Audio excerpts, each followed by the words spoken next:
6 locations. PhysioExtra.com. The teenager accused of stabbing 2 church leaders in Sydney's southwest has been charged with a terrorism offence.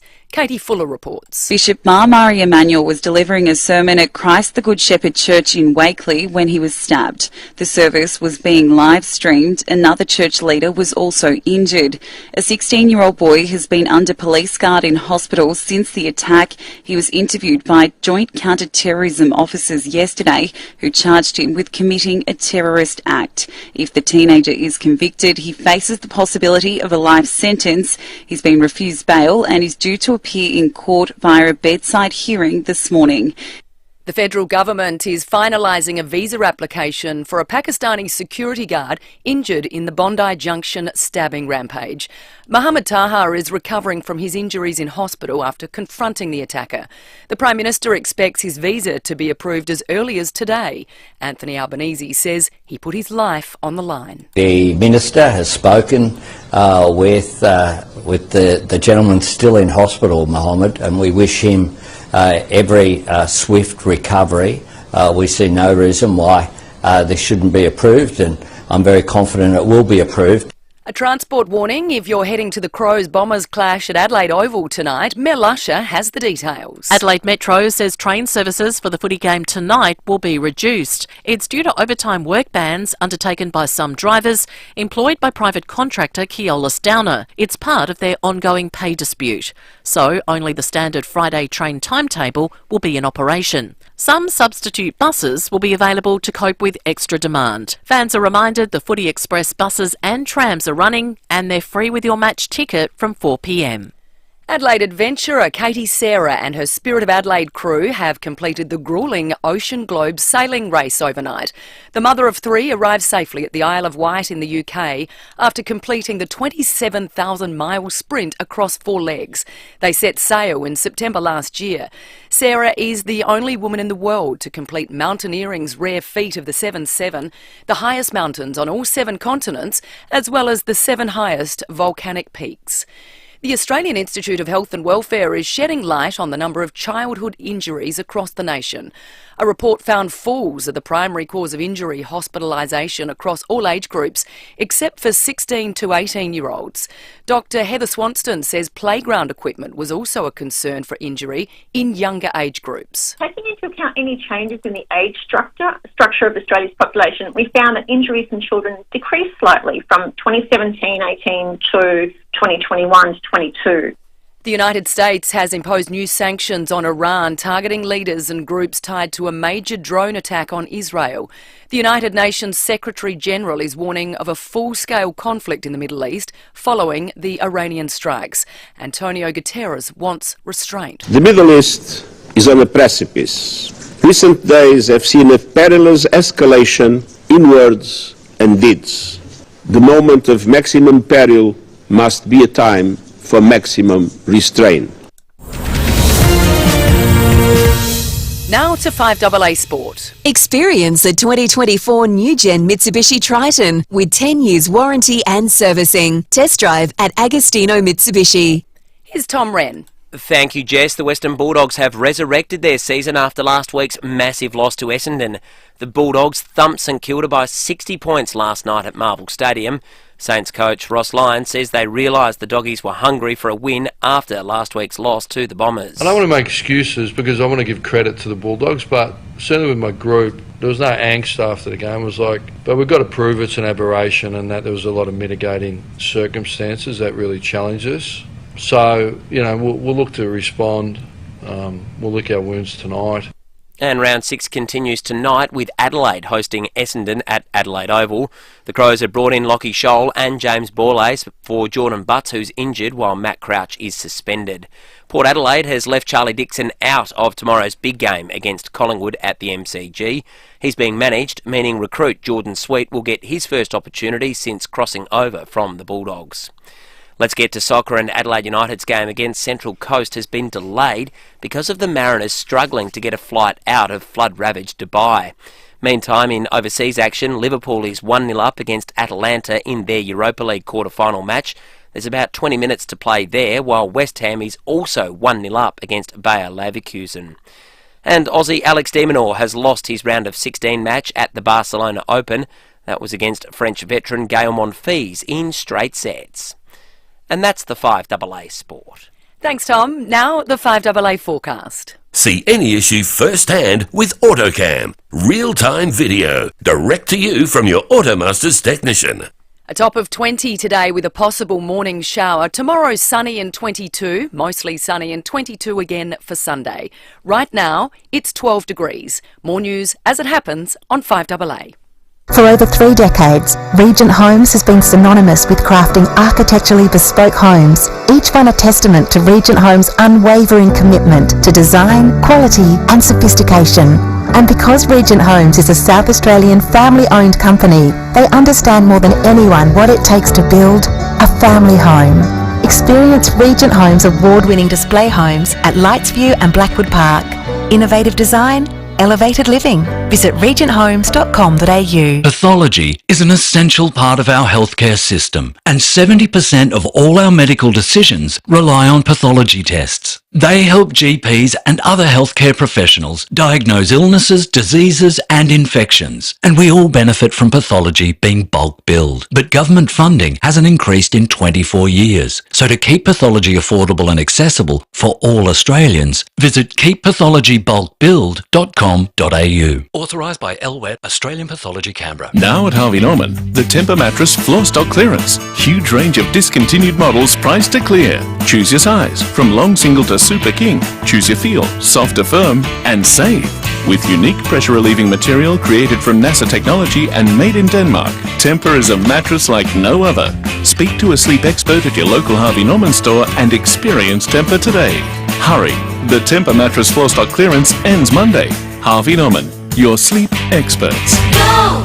Steinborner Automotive has always been well worth the trip, and now there's Barossa Mazda, Murray Street, Nuriutpa. SA's newest Mazda dealership is now open. For 40 years, Steinborner has provided South Australians with outstanding customer service, exceptional value, and a large selection of new, used and demo vehicles. The Steinborner story continues with the opening of their new, state-of-the-art Mazda dealership in Barossa Valley. Barossa Mazda. It's well worth the trip. barossamazda.com.au. Kick off Live Weekend with a night at the Angle Park Greyhounds with the 2024 Anniversary Cup on Thursday the 25th of April. Racing includes SA's second richest final, the 2024 Anniversary Cup and the SA Distance Championship. Book a 3-course meal at Chase's Restaurant for just $40.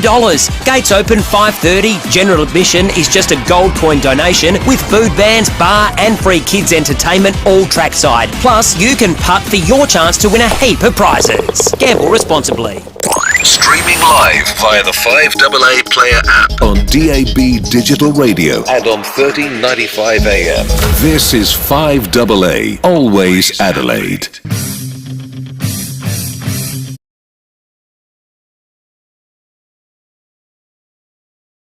You go. David Penberthy and Will Goodings, 5AA Breakfast.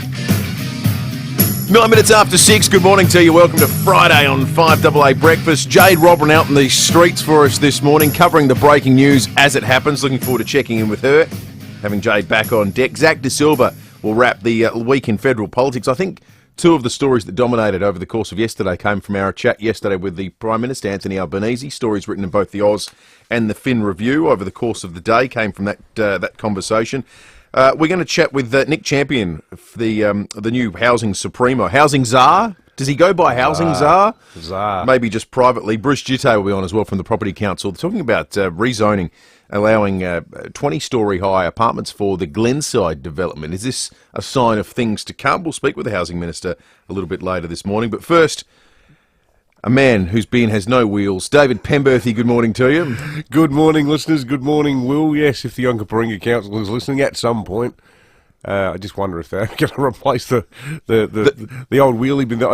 I look like it's like a dance routine by Torval and Dean taking the bin out because it's got no wheels and the handle's so broken. Do you play the song?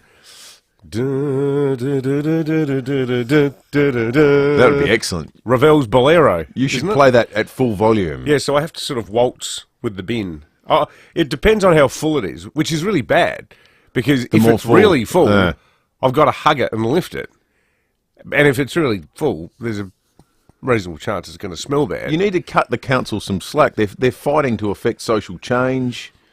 You know, well, they are. They're having to raise subverting rates. the dominant paradigm. Exactly right, because they're trying to change this country for the better. Yeah. They don't have time for bins. They're a local government. I think it's less a problem with the council. It's more an issue with automation these days, because you do something through the online portal, and the online portal tells you that it's been done, even if it hasn't been done. How do you resume the conversation? I suppose I just got to ring them again, don't I, and say, look, my bin's got no wheels. It's got cracked handles. Can I please have a new one? The website says I'm entitled to. I don't want a second bin. I hardly use the bin. I've got an arrangement with my neighbour Charles. He can put whatever he wants in it, and he always very kindly brings it in for me. It should just be like, you know, the least challenging part of life. The emptiest and most hopeless feeling I reckon you get when dealing with an automated service is when it doesn't work and you very quickly realise there's no actual human being there who knows how it does work. Yeah. Which is the example of what we had when we were trying to get our accommodation booked after a flight cancellation by Virgin, by the airline. When their online automated, we'll find you accommodation service doesn't work, it turns out there's no human being alive that actually knows how to interact with the system. Yeah. And at that point, what do? There's just no humanity left. Yeah. It's like some sort of Stanley Kubrick Space Odyssey moment. Completely. When systems break down. At the end of our trip of a lifetime over summer, the whole family in Mexico, our last day, we were trying to leave Oaxaca in southern Mexico to get the Dallas to Sydney flight to come home. There was a mechanical problem with the plane. We spent the entire day in the airport. We got there at about 9:30 a.m. for an 11:30 flight, and they said there's a delay with the plane. We're just fixing something, just waiting for the technicians. Then at 12:30 they said, oh, it's been pushed back to 1. We're like, okay. And then it's like, all right, we're going to board. We got on board. There's a guy with a shifting spanner up the front just standing there going, no sé, hay un problema tecnológico, todavía no lo podemos arreglar. And Kate's going, what's he saying? I said, I think you can work it out. He's saying there's a major technological problem with the plane. And the pilot's scratching his head. Anyway, this went on and on and on, 1 p.m., 3 p.m. They told us we now have to deboard because it's getting hot and we can't put the air Deplaning, I think they call deplaning. it. Deplaning. We deplaned, we went back, we waited. Every hour on the hour, another announcement's going to be delayed. But the funny thing was, at the end of the day, at like 8:30 at night, there's this final announcement. Everyone knew it was coming over the PA in Spanish and English, and in English with the accent. This guy says, we thank you for flying with American Airlines. We regret to be able to tell you that this flight K326 to Dallas, Texas, is not going to be leaving today. However, American Airlines has many partnerships with hotels in the Oaxaca area. However, all these hotels are full. Should have left that bit out. That was it. I was sitting there and everyone in the airport just cacked themselves laughing. And then we went, all right, that's grim. We'll get on booking.com. So we just had to, everyone had to find new hotels. I went and spoke to a guy and he said, well, the system normally works where the names of the hotels that will give us the vouchers, it just pops up in the system. But we're just clicking on all the hotels and there's no beds in any of them, so you're just going to have to find other hotels. Good luck. Yeah, that's what it was. It's actually an airport that's inspired the Meat Tray Friday question this morning, or a couple of airports. In fact, the airport awards the Meat Trays, thanks to my local butcher, the Meat Tray. Liam, Joanna, the great team there, you know them. They feel like they're part of the 5AA Breakfast family. 62 Prospect Road at Prospect. The 2024 Skytrax World Airport Awards were held in Frankfurt last night. Some gongs for Australian airports. This may surprise you, did me. Melbourne Airport has been named the best in Australia and the Pacific for the second year in a row. Melbourne Airport. Really? Really? That was my thought. What's the big attraction about Melbourne Airport? I'm not sure Australia and the Pacific is the most competitive region of airports in the world, but our airport is significantly better. The problem is our airport is in a different category because Adelaide Airport won an award at the 2024 Skytrax World Airport Awards held last night. It won the award for Best Regional Airport in Australia and the Pacific. Best regional. If you're wondering how they define regional, Glam Adelaide thankfully printed out their full definition of regional. Skytrax says regional airports cater primarily to domestic and a smaller number of intercontinental routes, eschewing the status of a global hub while still managing significant passenger traffic. Well, regional! Take that, Wagga Wagga. Take that, Mudgee. Take that, Canalpin. We certainly smashed the landing strip on KI, didn't we? We are the kings of regional Australia. What have they got? What about that? What about over in Peary? Yeah, well, exactly. Have a good hard look at yourself. What about Port Lincoln? They got that excellent new airport. It's a lovely airport. Well, we beat it. We've beaten them all. But we've beaten the ones interstate, more importantly. Yeah, some of the real big ones. Well, the ones I mentioned, Wagga's big. Yeah. Wagga's like the You're making it worse. You're making it worse. O'Hare of the Riverina. We have the best airport in the country, not best regional airport. Describing good Adelaide stuff as good regional stuff is a really good way to annoy South Australians. The Meat Tray Friday question we're asking you this morning is, say something that really upsets a South Australian. Like, you've got the best regional airport in the country. Or even just to call us regional. Just calling it us regional. I don't know. Are we upset at being called regional, though? It doesn't overly bother me. I kind of like it. It seems to fit that sort of eastern states sort of imperiousness where they think that the you-know-what doesn't stink and that we must just be some sort of hick backwater. You know what annoys me the most as a South Australian? Well, it doesn't annoy me most anymore because I don't live there anymore.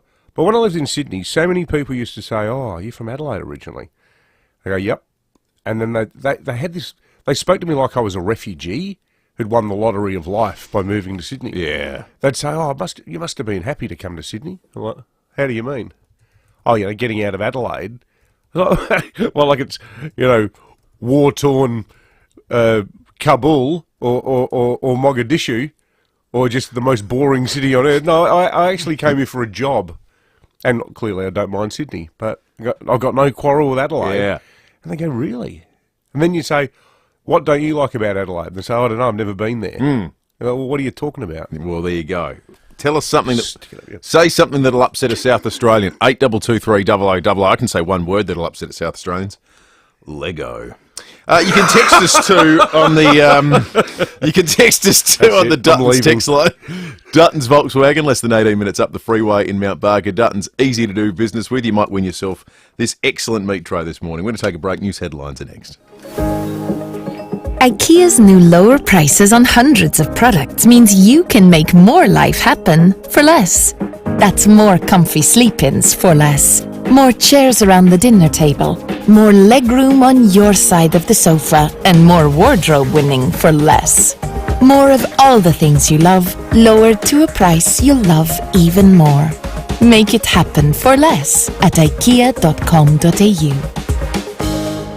Experience authentic New Zealand from Adelaide with Princess Cruises and FIVEAA Travel. Choose from 3 departures cruising Adelaide return between October and November 2024. Enjoy 19 nights aboard Diamond Princess from $2,999 per person twin share. Plus, receive up to $300 onboard spending money per stateroom. Don't miss this unique opportunity to sail to New Zealand directly from Adelaide. T's and C's apply. Contact FIVEAA Travel. Visit pht.com.au. The Adelaide Hills are most certainly alive. So many new families are now making the tree change. These people enjoy the space. They seek change. They've chosen to discover what is on the road less travelled. Now, if you're heading to the hills up the freeway and turn off the freeway to Bridgewater, you'll discover the home of MG in the hills.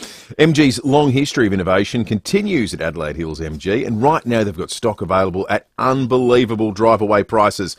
MG's from just $18,990 drive away with a 7-year warranty. T's and C's apply. Tell you what, hills driving in an MG sounds ideal, and you can do it with Adelaide Hills MG. Take the road less travelled to MG's home in the hills. Adelaide Hills MG since 1954. Mount Barker Road, Bridgewater, LMVD 325 189. Saying goodbye can be heartbreaking, but we see things differently.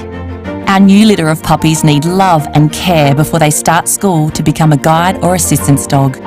Yes, one day you'll have to say goodbye, knowing that someone in need will have their life changed forever. RSB is now called See Differently, and we ask you to do the same. If you love helping others, please go to seedifferently.org.au to help raise a puppy and change a life. You think COVID is behind us? Not so. In 1 week in March, there were 1,200 new cases in our state, so the search continues for fresh vaccines. If you're between 18 and 80, you've had 3 COVID vaccinations, and you're in good health, you could join a study group to test a new COVID fighter. Like to take part? You'll be remunerated for your time. Call Fusion on 1800 387 466, that's 1800 387 466, or check fusiontrials.com.au. 5AA Breakfast is streaming live right now. To watch, simply head to 5AA on Facebook or YouTube. The 5AA Player app lets you listen to all your favourite 5AA shows wherever you go. David Penberthy and Will Goodings, 5AA Breakfast. 22 minutes after 6, news headlines on this Friday, the 19th of April. Spoke about this with the Prime Minister yesterday, and I think kicked the story along. The federal government finalising now a visa application for a Pakistani security guard injured in the Bondi Junction stabbing rampage. Mohammed Taha is recovering from his injuries in hospital after confronting the attacker. The Prime Minister expects his visa to be approved as early as today. Anthony Albanese saying he put his life on the line. The Minister has spoken with the gentleman still in hospital, Mohammed, and we wish him every swift recovery. We see no reason why this shouldn't be approved, and I'm very confident it will be approved. Maybe we should start what do they call it these days? A side hustle as migration agents. Getting people into the country. Well, one at a time. The Green family. Yeah. The Grigg family. Now you're talking. Mohammed, the security guard from Westfield. You know, we've been throwing ourselves into these cases. I like that. It's good that I think it's terrific that now with the French guy staying, that this guy's going to be able to stay too. But it does show all the cases I mentioned, particularly the Scottish ones. It shows how ad hoc the immigration system is, doesn't it? Completely. Well, they were told, well, there's very little we can do. Little we can do, can't do anything. They were given the date by which they had to get on a plane and leave. And you wonder, if not for getting the media involved, that'd be in Glasgow by now. Well and truly. Well, how many families are there that happened to that didn't get to go to the media and are still currently back in Glasgow? Yeah. There's got to be countless. Local Adelaide adventurer Katie Sarah has completed another gruelling feat, this time the Ocean Globe sailing race. The mother of 3 and her Spirit of Adelaide crew arrived at the Isle of Wight in the UK overnight after setting sail in September last year. They completed a 27,000-mile sprint across 4 legs. Sarah is the only woman in the world to complete mountaineering's rare feat of the 7-7, which is the highest mountains on all 7 continents, as well as the 7 highest volcanic peaks. Wow. That's a pastime and a half. Crikey, I'll say. Jamestown has had another earthquake. Little one, but it's another one. A earthquake that clocked in at a magnitude of 1.9, a small tremor just before 5 p.m. yesterday. So it's the home of South Australia's seismic activity at the moment, Jamestown, the mid-north. Drake's Supermarket in Salisbury North has put a restriction on buying polly waffles. Seriously? This is fantastic. Well, people just going berserk and bulk buying them. In a photo posted to social media yesterday, there's a sign on the product display saying, "Attention customers, limit of 2 packets of polly waffle per customer." Seriously? It's like COVID rationing. Why do the people of Salisbury love polly waffles so much? It's a great question. If you can let us know, do 8223 0000. If your suburb was a chocolate, what would it be? Australia could soon have the toughest anti-vaping rules in the world. Laws proposed by the federal government would see the sale, supply, manufacture and possession of non-therapeutic vapes banned. The new legislation now has the backing of health ministers in every state and territory. The weather for today, it's 12.9 degrees outside at the moment, top of 20, up to a mil. That'll be interesting. We'll get a sense of when that's going to fall with the Bureau shortly because, of course, it's Friday night footy in the city tonight. 22 tomorrow and sunny, 22 on Sunday. Mostly sunny, 25 on Monday. Beautiful day ahead on Monday. None of these days have any rain expected. Up to 1 mil on Tuesday and 23. A cool, cloudy 18 on Wednesday and 19 and partly cloudy on Thursday. Tom Wren's in the studio. Experienced the 2024 new gen Mitsubishi Triton with 10 years warranty and servicing. Test drive at Agostino Mitsubishi. Morning, Rennie. Morning, Will. Morning, David. I'm sure a lot of soccer fans waking up this morning wondering what's going on. Well, English clubs haven't been going too well overseas of late. Champions League yesterday, and then this morning Liverpool have had a win, but they go down. They lost last week, so they're out. and so are West Ham. So not great, both missing out. There's none left? None left there either. Gee, that's disappointing. Who was it that lost the night before? Arsenal, wasn't it? Arsenal went down. That was disappointing. And Manchester City also went down in penalties to Real Madrid. Actually, my son's a mad Real Madrid fan. Just become obsessed with soccer. Yeah, I said to him, at least you're going for the Battlers then. You know, but he loves it. Knows all the players. Jude Bellingham, you got to go watch it. Dominating. Watch an Englishman sink English football. Yeah. It's funny how it can happen. Isn't it?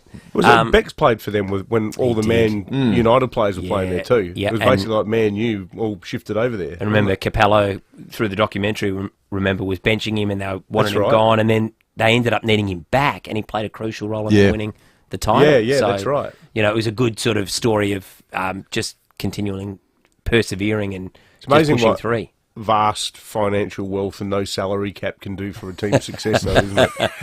It's not bad. Last night, bit of a flat start to the footy round, wasn't it? I mean, the Dogs almost looked better and simplified things with no Jamara, and I rate Jamara. I think he can play, but Aaron Norton had the forward line to himself and just, totally dominated. I reckon if I was a Footscray supporter, I'd need some sort of psychological counselling. Because they've seemed to have two speeds, total and utter crap, and brilliant. I mean, and frustration within players as well. Like Jack McRae gets played on ball, and what happens? He has 30 touches. I mean... Well, he and Caleb Daniel, the Bulldogs fans have been scratching their head, because he's been getting 35 touches a game in the VFL. Mm-hmm. Yeah, I think that there's a mismatch between talent and output, and invariably when that happens, you look at the coach. Yeah. Now, last night was great. That said, I think the opposite end of the spectrum is St Kilda. There's a mismatch between talent and output in recent times. They've overperformed, I think what the quality of that list is, and that's because Ross Lyon's an excellent coach. But that thing feels like it's being held together with, putty and silly string. Yeah, that's a great call. And St Kilda next week travel here. I think they will respond, so Port need to probably beware, but I think Port will take care of them. The Dogs away to FIVEAA. That'll be a much sterner test. In terms of our sides, Crows tonight, I just think they've just got to win this game, and they should just win this game. A couple of forced changes. No Butts injured, no Crouch suspended. Scholl comes in. No ifs, no buts. No ifs, no buts. But they should just win this game. Scholl's on the carousel at the moment, isn't he? Isn't he? In and out. A bit like a yo-yo. He reminds me of that Brokeback Mountain quote. Matty Nicks just can't quit Lockie Scholl, can he? I can't quit you, boy. James Borlace also comes in. They've got to win this, the Crows. They have to find a way just to win by 5 goals and a good, comfortable win. Well, if they don't, then the conversation's back to where it was before the Carlton win, isn't it? That's right. That just almost gets erased from the record. And they haven't had a win at home this season, so it's time to break that duck and get it going. Collingwood and Port, this is going to be a huge game tomorrow. This is a genuine blockbuster. Reigning premiers, Port Adelaide, no Charlie Dixon, which hurts them. He's banged up and a bit crook during the week, we think, as well. So I'm glad he's getting a rest, because he does, sometimes you're looking at him and you think, is that a 33-year-old or is that a 65-year-old there? Yeah. He just puts his body on the line. But that's massive. We'll know a lot. If Port can win that game, they're genuine. Yeah, totally. If they can beat the reigning premiers on their deck, and we know Collingwood will come out and be hostile, that's a tough test. But they can win that. It's a really winnable game. See, today, Mick McGuane rated them as the best midfield in the competition. He's a pretty good He said analyst. the Crows was the 16th best. Who are we head of? I think Hawthorn. And North Melbourne, maybe. Which midfield's he talking about? The one before last weekend or the one from last weekend? When things got changed. Because I think last weekend looked significantly better. Bit better. Yeah. Anyway, it should be, I hope 2 wins this weekend, but we'll wait and see. Good on you, Ronnie. Thanks, boys. On you, Tom. All right, 5AA News is coming up. We've got a lot of... I don't know what this is about the audience. Self-deprecating, self-loathing maybe. With the Meat Tray Friday question, say something to upset a South Australian. Lots of people have got suggestions. We're going to hear them next.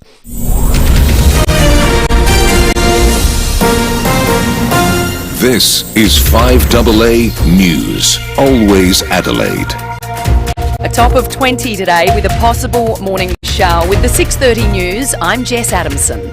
Every body is unique. Let the Physio Extra team take care of your specific needs. PhysioExtra.com.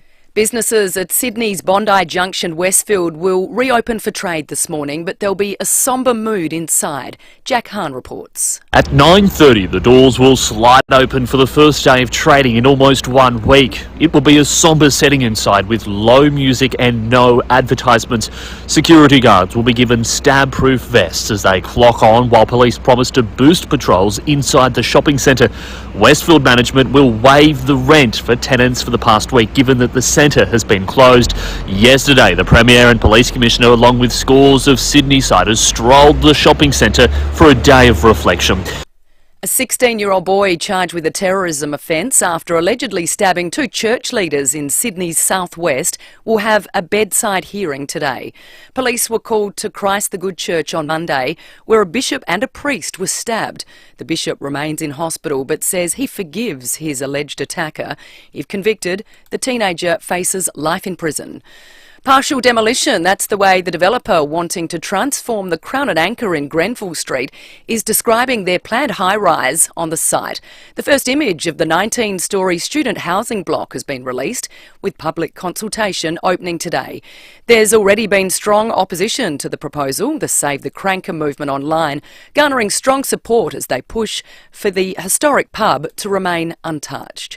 Dubai International Airport is open to flights again after record rain forced hundreds of diversions and cancellations. 2 terminals have reopened and the backlog of passengers is gradually improving. Travellers are being told it could be days before flight schedules return to normal though. Kim, an Australian living in United Arab Emirates, says the weather has been causing absolute chaos. It's unprecedented. I believe that the last time they had anything near this was around 75 years ago in the 40s. So, the infrastructure here is just not set up for this kind of event.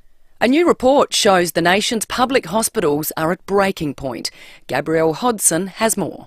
An Australian Medical Association report card into the state of our hospitals shows the lowest rate on record of Category 2 planned surgeries performed on time. That includes congenital heart defects and heart valve replacements. News Corp reports the workforce is crumbling and wards are jammed with aged and disabled patients who are unable to be discharged into adequate community support. There are now just 14 public beds per 10,000 elderly Australians. That's half the number of 1991. AMA data also shows the number of patients who completed their emergency triage in 4 hours or less is also at a record low at just 56%. A new Taylor Swift album is a major event in the music world. Today she releases the Tortured Poets Department, which was first announced at the Grammys back in February. It will be available locally from 1:30 p.m. And James Taylor is in town tonight as part of his farewell tour.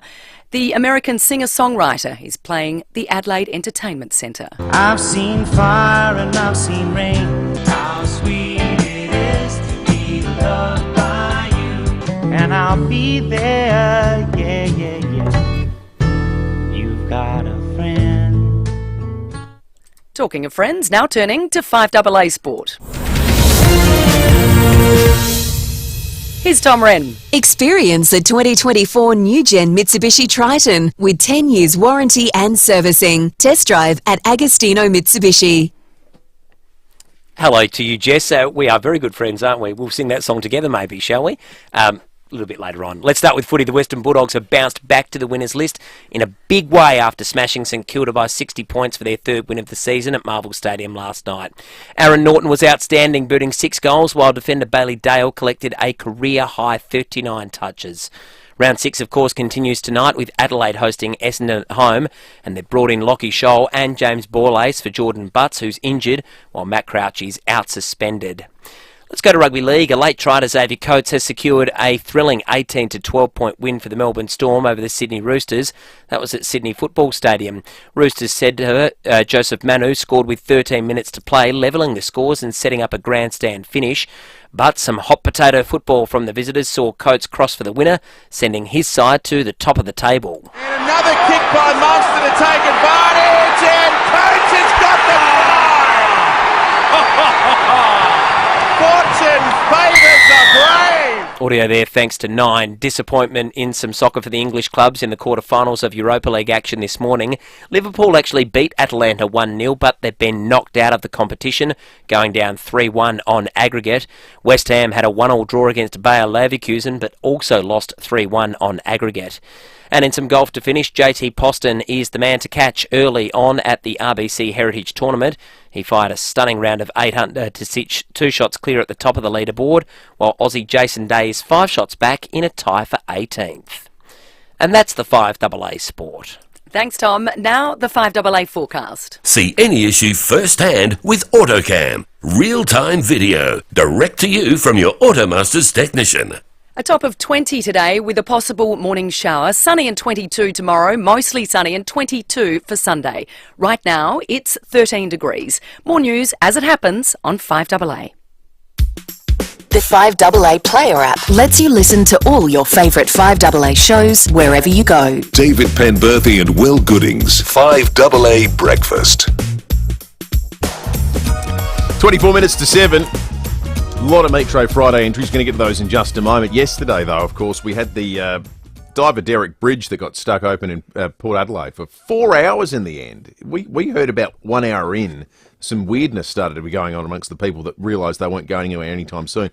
Went for 4 hours. Glenn and Hawthorne ended up striking up a conversation with the car next to him, and they just started exchanging jokes.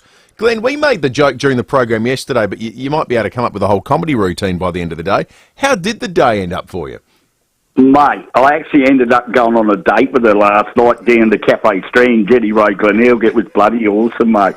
And Glenn, you dark horse. Oh, look, you wouldn't believe it. Don't waste a good bridge opening.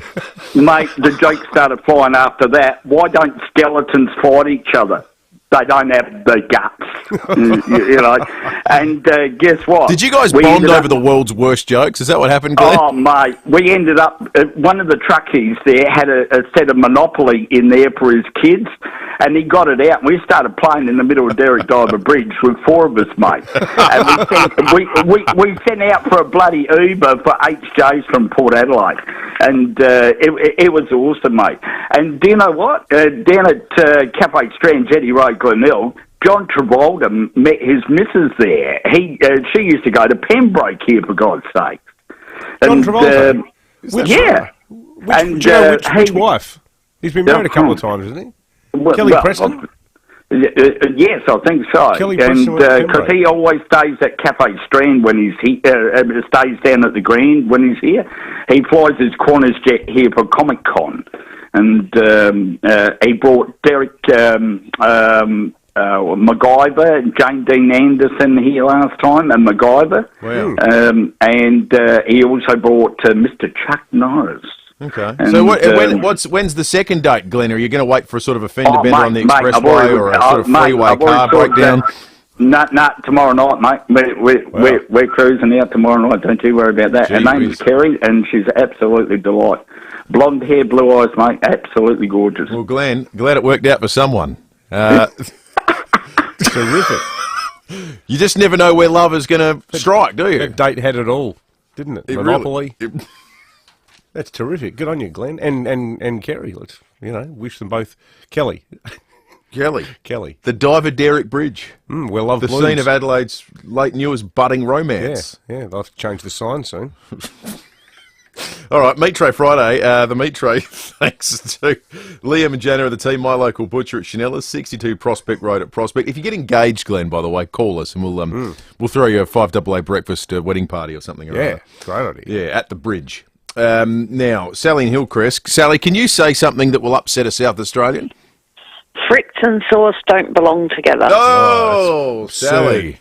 Them's fighting words. Yeah, exactly. Thank you. Let's go to Lynn. Good morning. Dancing, France, and chant. Oh, chant. Yes. And go to Sydney, and even when they're doing I say dancing with the stars, one of the commentators all last year kept saying all the time, her dancing is really lovely. And I used to think, oh, cringeworthy. Yeah. Graph paper, they say. Oh, you know what I can't handle? Pill. Skill. Get out of the pill. Yeah. Come in, the eels are on TV. Brad in One Tree Hill, good morning. Yeah, morning, Dave and Will. Yeah, you're right, Dave. Something about the eastern states people. I can quote from each state, like back when we had the one-way freeway, my mates in Melbourne used to take it out of me, and well, I couldn't defend myself. You know, the only place in the world with a one-way freeway. How stupid was that? And you go to Sydney, and they get stuck into you, and we're called Nanalade. Nanalade. Zoe yep, Medicine should put out a press release about that one. We can get that one banned. Thank you, Brad. Things you can say to upset a South Australian for the meat tray. George in O'Sullivan Beach, good morning. Morning, guys. My cousin, when she lived in Darwin, kept calling me a Mexican. A Mexican? Because you're south of the border. Yeah, mate. That's bizarre. Queenslanders say that about New South Welshmen as well. Is that right? Yeah. Well, they call them cockroaches as well. Weird. Dave in South Brighton, good morning. Morning, guys. A couple of things. One, because the closest I've been to a church for years was the Cathedral Hotel. But, yeah, the city of churches really gets under my skin. And also, you guys in Adelaide, you don't have beaches, do you? Yeah. I know, it's weird, isn't it? Quite a lot of coastline here. Who's got that? Who's so bereft of the knowledge of geography of Australia that they think that? I really like this text on the Dutton's text line for you, Will. Further to the discussion about the piece in the Herald Sun about the Crows having the 16th placed midfield in the AFL. Don't worry, Will, the Adelaide Crows have the best regional AFL midfield. That is superb. Why did you ring in? You would have won a meat tray. I know. Ring in and say it again. Yeah, that is brilliant. You got a call to win. Ian in Morphett Vale, good morning. Good morning. Mine's about Lego, or Lego as a lot of people call them. Yeah. Well, a lot of people. The guy sitting next to you. Lego spelt with 2 G's and makes tomato paste. Good on you, Ian. Thank you.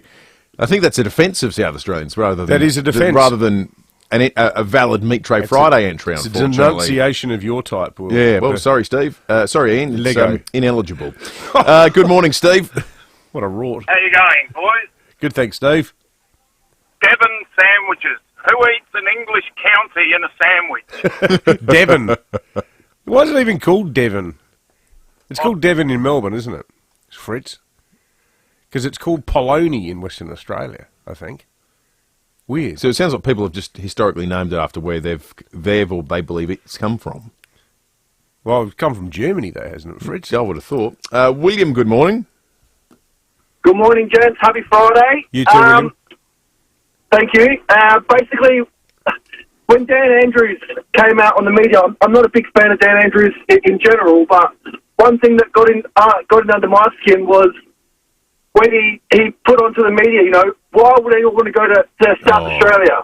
It's a great one, William, because Dan Andrews, had he called in and said that, would have won the meat tray that morning. It's a great entry. Annoy a South Australian. What was the exact phrase? Why would you want to go there? Why would you want to go to Adelaide? Yeah. It was Adelaide. Maybe because you want to go to a state that's not bankrupt and doesn't tax you up the wazoo. Well, you're locked in your house for a year and a half. Yeah. Eugene, good morning.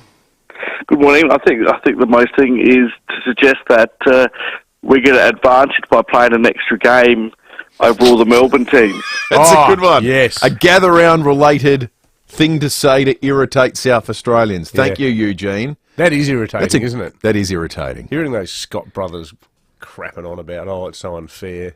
Like, you know, look at their fixtures. Hey, big thanks to Dave in Alberton. I did my Tizer column this morning bemoaning my wheelless and handleless Sulo bin at Aldinga. Dave said it sounds like a Slim Dusty or a Kevin Bloody Wilson song. He's even written some lyrics. I probably can't quite read all of them out. Do you want to sing it? Oi, on Kapringa Council, you need a buck, but have you heard my bin? Thank you.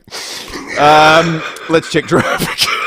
Thanks, Will, and morning, David. Roads are looking really good today on a Friday. Only some works, which is good. Fixing up a burst water main at the moment at Paracombe.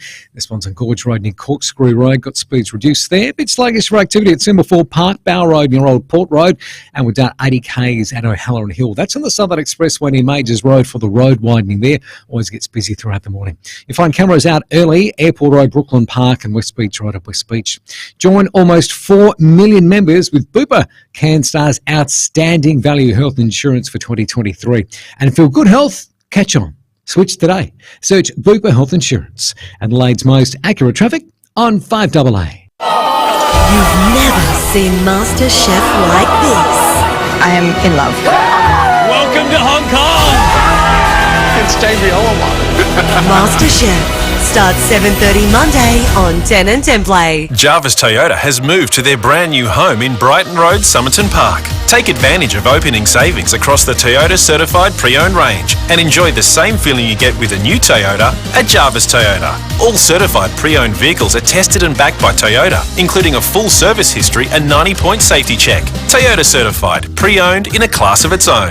Jarvis Toyota, now at Brighton Road, Somerton Park, proudly celebrating 22 years of great deals. The roller door doctor, this is Nurse Tracy. I seem to have a little issue down south. That's okay, we do all areas. You do? Well, I can't seem to get it up anymore. No problem. At the roller door doctor, we do all types and brands of garage doors. So we can help you get it up again. The Roller Door Doctor, helping SA get it up for over 30 years. Contact the Roller Door Doctor for garage door repairs, service and installation. therollerdoordoctor.com.au. The Earl of Leicester is not your ordinary pub. It's got all your favourite Aussie pub classics on the menu, but they do like a British twist. The Earl's Chicken Schnitzel is bigger than Big Ben. It's a not-so-ordinary 600-gram plate-hanging schnitty. A schnitty that size isn't for the faint of heart. And once you start, you'll need to keep calm and carry on. The Earl of Leicester, Parkside. It's a little bit British. Calling all South Australia's green thumbs. Vasili's pop-up garden shop is back in Theberton from April 18th to the 20th, bringing you all your favourite gardening essentials to transform your garden into a blooming paradise with Vasili's Blackroot and Superfood. Order online for convenient click and collect or visit our pop-up at Kennett Self-Storage, 103 Port Road, Theberton for direct shopping. Visit vasilisgarden.com for more information and a chance to win a deluxe fruit and grape press worth $600. Vasilis, the key to regenerative gardening. At Coles, there's great value hands down across fruit and veg this week. Like delicious 100% Aussie shepherd avocados, just $1.50 each. Get great value hands down at Coles. Offer ends Tuesday. The 5AA Player app lets you listen to all your favourite 5AA shows wherever you go. David Penberthy and Will Goodings. 5AA Breakfast.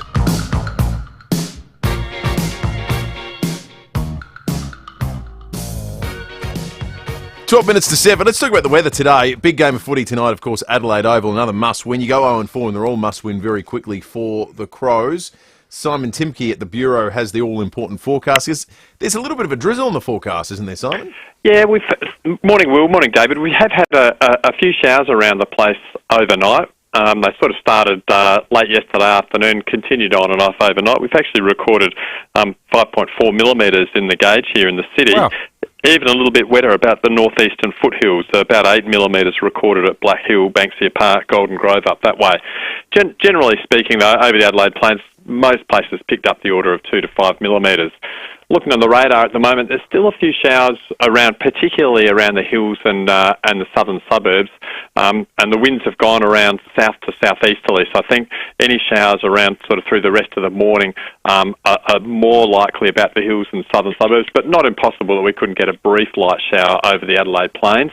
But I think through the afternoon, those showers will clear away, and by the evening, conditions should be dry.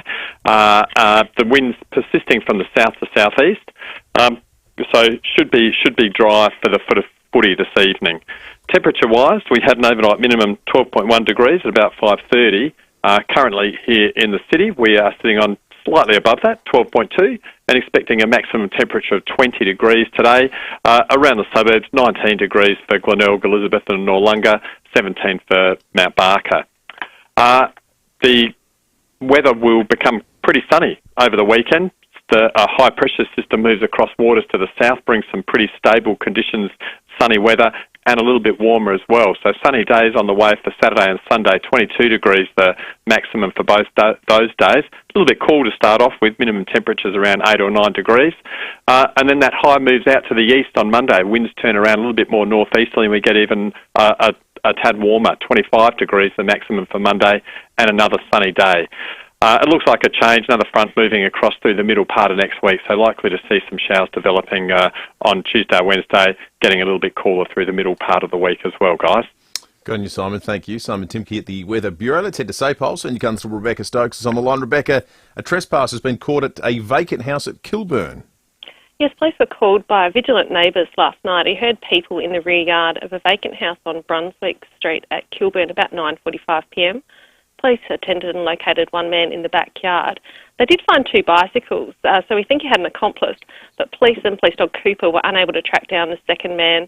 A 45-year-old Blair Athelman has been arrested. It will be alleged that he was found in possession of braking implements, a torch, gloves and a small quantity of methamphetamine. He's been charged with being unlawfully on premises, theft, possess article to commit offence and possess controlled drugs, and will appear in court at a later date. So a good result there. Yeah, absolutely. Geez, it's not a very glamorous life being a meth addict, is it? Geez, you're on your own in some vacant house in Kilburn with your ice pipe. What a way to spend a Thursday evening, the poor bloke. Rebecca, also, this might be 5 in a row. I reckon we've had 5, one every day this week. Drink drivers crashed in Ottaway.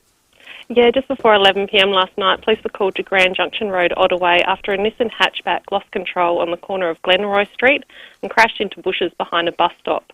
When police arrived at the scene, there was no one with the car. The driver had fled the scene, but a witness was able to provide a good description of the driver, and patrols conducted a search of the area and located a man matching that description on Rose Street.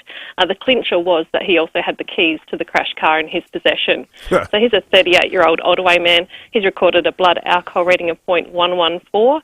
He's been reported for driving without due care and drink driving. He's lost his licence on the spot for 6 months and his car's been towed from the scene. So he'll face court at a later date. But, yeah, as you said, the message just isn't getting through to these, hardcore drinkers. They still think they've got the right to drive. Yeah, unbelievable and selfish and dangerous.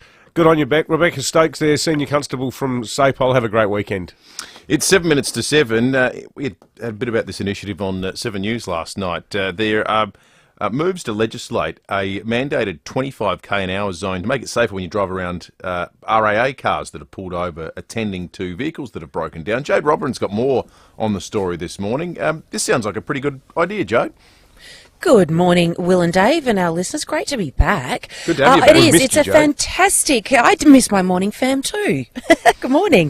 Hey, I've been out and about, and this one, it really is timely. I saw a lady had broken down on the side of the road this morning in McGill. Now, she was doing all the right things. She pulled over as far over on the road as she could, had her hazards on, and was waiting well away from her car. But so many rubberneckers trying to check out what was happening, some going really slow and being courteous, others, tooting at those people, hurry up, and speeding on their way. Now, I'm sure we've all experienced something like this, whether you've broken down yourself or driven past a breakdown. No one really knows what to do. But now we're going to have some some legislation brought in.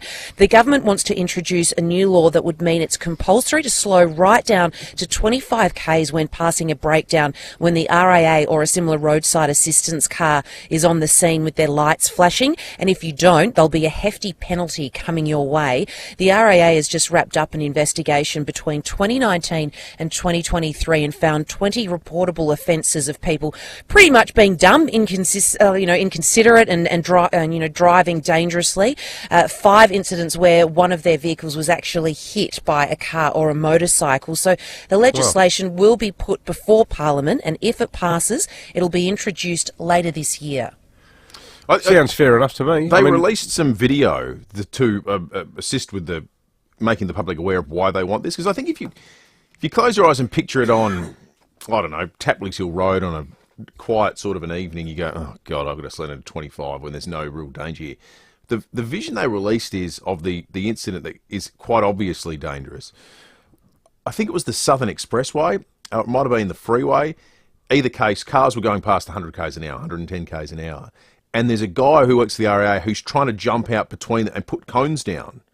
And because they need to create sort of an exclusion zone around the car where they can... You don't want to be your bum potentially touching traffic that's going past. So you're trying to create a buffer. But to do that in the first instance, you're having to dodge cars going like missiles. I think that's a totally reasonable idea for the important work they do. And... frankly, how often do you see an RAA van? It's not like you see one every day. Yeah. Like, it's not a major inconvenience. It's not a road work. And I tell you what, compared to the fact that I noticed the other night driving down to Glenelg to pick my son up from work, from his part-time job, there was a stretch of roadworks with the 40 zone sign up, and then it dropped down from memory. I think it even dropped down to 25, maybe not. But there's no one working. So we're all doing 40. Oh no! You know how they did. You know how they justify that one. How? It's never that they've left the signs out. Okay, officially, it's that they may have been laying the bitumen or working there, and there may be some particles that can get kicked up by your car tyres. I don't think they were laying anything. I think they were actually working on the intersection. I'm being facetious, but it's crazy. This is what the argument that's annoying. Is. The RAA scenario is not annoying. You. It's about keeping workers safe. I like the one where you drive through and there's one sign. So they've left one out there, say like 40, and the 40 zone never ends. It's just for the rest of your life. There was one yesterday on King William Street heading out of town as well with phantom workers, middle of the day. It was a 40 zone for some inexplicable reason. It should be treated more seriously. I know there have been various moves to try and crack down on companies doing the wrong thing, but it doesn't seem to be taken as seriously as it is because it's a productivity issue and also it's a road safety issue because you only need to go through 3 phantom work sites before you start suspecting the 4th one might not be real, and that puts actual people in danger. Hey, what about this text? How to annoy South Australians. This is peak annoying. This is painful for me to say as a refugee from Sydney, writes our texter. A refugee from Sydney who misses home. Everything I say here seems like I'm speaking a foreign language. However, the biggest thing that may offend everyone is that me and my Sydney people, we think your market is overrated and quaint. Oh! Okay. Go back to Parramatta. Seriously. If the measure of the meat tray winner this morning is the most offensive, we may have just got it. Yeah, that's about as offensive as it gets. But I just wonder, what does this person miss about the Sydney market? Good on him for texting in, though. The Sydney fish markets. Is it the fact that it's completely overrun with bin chickens? Or the fact that it smells like a giant bag of oysters that's been left in the sun for a fortnight?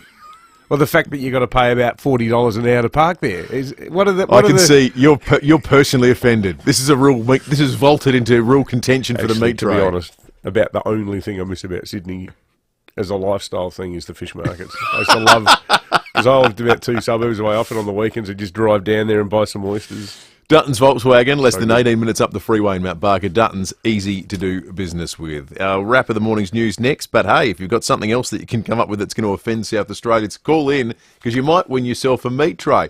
Best regional airport we won. Melbourne got Australia's best airport. We got best regional airport. If you're wondering the offence that started this whole question this morning, we'll have more of your entries next. Get adventure ready at Dutton's Hyundai with up to $1,500 of free genuine accessories on all new Hyundai vehicles sold and delivered in April. There's roof racks, tow bars, bike carriers and more. Take your pick. Venue, Kona, Tucson, Santa Fe and Palisade SUVs, plus i30 hatch and sedan at amazing drive-away prices. Plus $1,500 of free genuine accessories. Available for a strictly limited time on vehicles in stock. Only at Dutton's Hyundai. Dutton's. Easy to do business with. The passing of someone close places unique stress on family and friends. At this time, Farrell & O'Neill Funerals are here to provide reassurance and peace of mind. Farrell & O'Neill offer creative guidance and advice to tailor a service that best honours your loved one. Whether a large gathering or a small, intimate service, Farrell & O'Neill share their generations of experience in tailoring a unique and meaningful farewell. Proudly SA family owned and operated. because it's personal. Go Vita, your local health food shops. Over 30 years health and wellness experience and over 300 natural health practitioners specialising in you. Hi, I'm Natasha from Go Vita Fairview Green. Try Organic Road rolled oats 900 grams. Was $11.65, now just $9.35. High in fibre and perfect for porridge, muesli, baking or smoothies. Create delicious breakfasts and snacks to fuel your day. Go Vita, Colonnades, Fairview Green, Marion, Mount Barker, Monopara, Semaphore and Tanunda. When you've been around for over a century, you know a thing or two. And South Australian Business Chamber and Ray White have almost 300 years between them. So when an alliance is formed between South Australian Business Chamber and Ray White Business Sales SA, all that experience flows to you. This ensures you're in top shape, whether you're buying, selling or somewhere in between. Touch base with the experts. Search Ray White Business Sales SA. Proudly partnered with South Australian Business Chamber. 5AA Breakfast is streaming live right now. To watch, simply head to 5AA on Facebook or YouTube.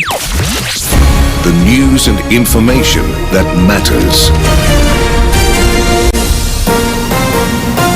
This is 5AA News. Always Adelaide. A possible morning shower on a top of 20 today. With the 7 o'clock news, I'm Jess Adamson. Injured or living with chronic pain? Book an appointment at Physio Extra today. 6 locations. physioextra.com. The teenager accused of stabbing 2 church leaders in Sydney's southwest has been charged with a terrorism offence. As Katie Fuller reports, he could face life behind bars. Bishop Mari Emanuel was delivering a sermon at Christ the Good Shepherd Church in Wakeley when he was stabbed. The service was being live streamed. Another church leader was also injured. A 16-year-old boy has been under police guard in hospital since the attack. He was interviewed by Joint Counter-Terrorism officers yesterday who charged him with committing a terrorist act. If the teenager is convicted, he faces the possibility of a life sentence. He's been refused bail and is due to appear in court via a bedside hearing this morning. Businesses in Sydney's Bondi Junction, Westfield, are preparing to reopen for trade less than a week after a stabbing rampage. 6 people were killed and the attacker shot dead last Saturday. Extra security measures are now in place. Westfield reopened to the public for a day of reflection yesterday, allowing community members to pay their respects. Very touching. I think such chaos, it's such a beautiful place and so many beautiful people. I was in there twice on Saturday. So it could have been me. So I felt the need to salve my soul and pay my respects. Another night, another drink driver, a Nissan hatchback, lost control on Glenroy Street at Ottaway last night and crashed into bushes behind a bus stop. Senior Constable Rebecca Stokes says the driver fled the scene but was found hiding nearby on Rose Street. He's a 38-year-old Ottaway man. He's recorded a blood alcohol reading of 0.114 and he's been reported for driving without due care and drink driving. He's lost his licence on the spot for 6 months and his car's been towed from the scene. More than 3/4 of cyberbullying incidents are being reported by children under 16. Gabrielle Hodson explains. Last year alone, more than 1,800 kids under 16 experienced cyberbullying that was so serious they went to the e-Safety Commissioner. That's 77% of all complaints. News Corp reports the most common category was simply nasty comments, followed by serious name-calling and offensive images. Many kids also expressed fears about fake accounts, impersonators and threats of violence. Based on current trends, the total number of children's complaints to the Commissioner is set to rise even more in 2024. Adelaide adventurer Katie Sarah has ticked off another death-defying feat, this time the Ocean Globe sailing race. The mother of 3 and her Spirit of Adelaide crew arrived at the Isle of Wight in the UK overnight after completing a 27,000-mile sprint over 8 months. The race takes in the Southern Ocean and the 3 Great Capes, Africa's Cape of Good Hope, Australia's Cape Lewin and South America's Cape Horn. Prince William has resumed public duties for the first time since his wife revealed her cancer diagnosis. UK correspondent Jessica Millwood. Prince William has returned to royal duties, his first public engagement since his wife Catherine revealed her cancer diagnosis. He attended a food distribution charity where he lent a hand in the kitchen and delivered food to those in need. One charity worker presented the future king with 2 Get Well Soon cards. one for his father and one for his wife Kate, both undergoing cancer treatment. William was visibly moved by the gesture. The children have also returned to school this week, but as for when we'll see Kate back to work, that remains very unclear. Now turning to 5AA Sport. Experience the 2024 new-gen Mitsubishi Triton with 10 years warranty and servicing. Test drive at Agostino Mitsubishi. Here's Tom Wren. Thank you, Jess. Thank you, Let's start Graham. with Both footy. SA And the Western Bulldogs have surged into the top 8, thumping St Kilda by 10 goals. Aaron Norton kicked 6 goals in the win, including 3 in the first quarter.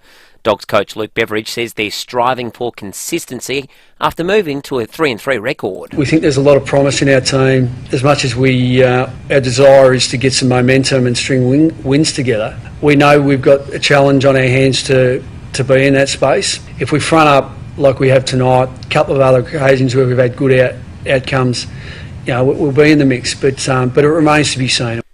Let's stick with footy. Port Adelaide's players will train at Alberton this morning before heading to Melbourne for tomorrow's clash against Collingwood at the MCG. Charlie Dixon's out of the side as he's being managed, while Jordan Sweet will make his club debut. And round 6 continues tonight with Adelaide hosting Essendon at home. Well, at the Australian Open Swimming Championships, Kaylee McEwen has swum the fastest women's 400-metre individual medley in Australian history. She then got out of the pool, declaring she wouldn't bother with the event at the Paris Olympics. The Melbourne Storm are on top of the NRL table following a thrilling 18-12 point win against the Sydney Roosters. And Alex de Minaur has been knocked out of the Barcelona Open. That's after going down in straight sets to French veteran Gael Monfils. Stefanos Tsitsipas also had a straight sets win. And that's the 5AA Sport. Thanks, Tom. Now checking 5AA traffic. Morning there. Roads are looking really good for a Friday. No great hassles. However, do have crews on site fixing up a burst water main at the moment. This one's at Parracombe Gorge Road near Corkscrew Road. Got speeds at 40, but no great delays. Bit of activity at Richmond, South Road near Deakin Avenue, and it will get slow throughout the morning at O'Halloran Hill. That's on the Southern Expressway near Majors Road. Speeds at 80. That's for the road widening there. You'll find cameras this morning, McGill Road, McGill, and May Terrace at Lockleys. North East Auto Group is having their first ever car sale with massive savings on cars, utes and SUVs. On now till Saturday in Burton, Hampstead Gardens and Port Augusta. Adelaide's most accurate traffic on 5AA. Now the 5AA forecast. See any issue firsthand with AutoCam. Real-time video, direct to you from your Automasters technician. 20 today with a possible morning shower. Sunny and 22 tomorrow. Mostly sunny and 22 again for Sunday. Right now it's 13 degrees. More news as it happens on 5AA. The news and issues that matter to South Australia. Always Adelaide. This is 5AA. The 5AA Player app.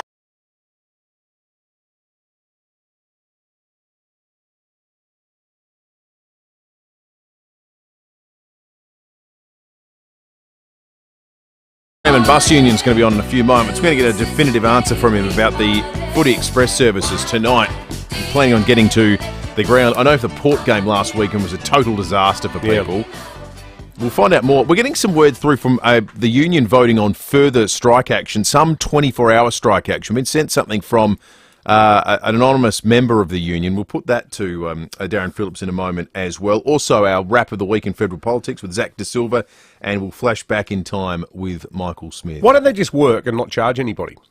It's great. That would be the best way to win hearts and minds. They would be hailed as heroes. Instead, they risk looking like heels as a result of these tactics. We will put that question to Darren Phillips in just a few moments' time. We start the news wrap of the morning, though, with some a really fascinating conversation out of Sydney that follows some news that's broken overnight. A teenager now has been charged after allegedly attacking an Assyrian Christian bishop during a live stream service at a church in Sydney southwest. The 16-year-old boy was charged with a terrorism offence. 16. Now, that's a key detail, as is this. If you're charged under a terrorist act under Section 101.1 of the Criminal Code Act, you can be given a life sentence, life imprisonment. I reckon it'd be pretty hard in most scenarios for a 16-year-old to get life imprisonment, but terrorism might just be the one that gets you something close. Does that trump the age factor? I think it sounds like that is with the a part of criminal law that he's been charged with. So that's a significant thing that's come out overnight.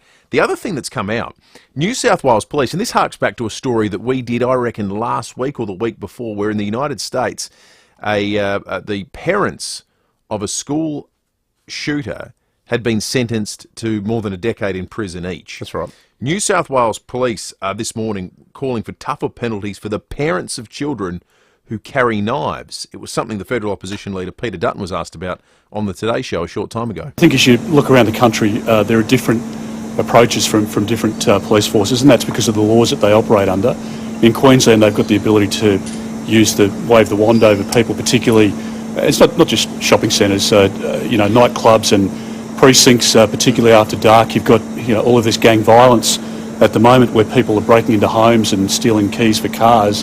A lot of those kids are carrying knives because they can't get access to guns, thank God. But I think we've got to be realistic about what you can do, and I think the vigilance. I think the other really important point here is, the warning signs early on, whether it's from your mates who see big changes in your behaviour because you're spending a lot of time online, whether it's in your workplace, people just think something's really changed here. Just people taking more notice, caring more, and alerting the authorities if they think that somebody has, a real issue or an obsession with knives and guns, and they think that that's going to play out. There are different forms that it can take, but the thought that we can take every knife off the street is a nice one, but I think we've got to be realistic as well. Well, I think part of the problem, something we tried valiantly, but probably unsuccessfully in hindsight, to get the Prime Minister to address yesterday, was the fact that we seem to have this sort of yay for multiculturalism mindset that extends to tolerating behaviour and philosophies that are clearly repellent, as evidenced by the fact that there's been at least 2 of these hate preachers who are calling for all sorts of violence to be rained down upon Jewish people, and nothing gets done about it. And the other thing too, I thought in the immediate aftermath of October 7, when Israel hadn't even done anything in response, we saw that appalling protest at the Sydney Opera House, and it was alleged at the time that people were chanting, "Gas the Jews." Then the New South Wales Police had that bizarre internal inquiry where they said subsequently, well, actually, it turns out that the crowd wasn't saying "Gas the Jews," they were just saying, "Where are the Jews?" And I was well, you can actually argue "Where are the Jews" is potentially even more sinister, because it suggests a willingness to round them up and do something to them. So if you're going to sort of talk about yay for diversity and all of that, surely there's an end point where you go, actually, no, diversity does not extend to letting this fundamentalist half-wit hold a sermon 3 times a week, whipping everybody up into a frenzy. Because the end result is, and this is where age is a real issue, because one of the great sort of successes of radical Islamism is, where it's become an ideology of violence, unlike the peaceful brand of Islam that's adhered to by most Muslim people.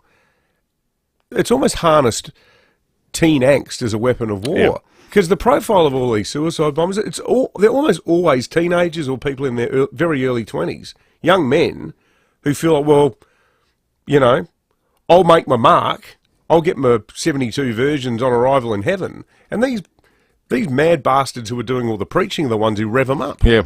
Dave Lloyd, our Alberton correspondent, I think put it rather succinctly a short time ago when he said, regarding the Bondi attack, those who act in the proper manner get to stay in Australia. By virtue of that, what if you do the wrong thing?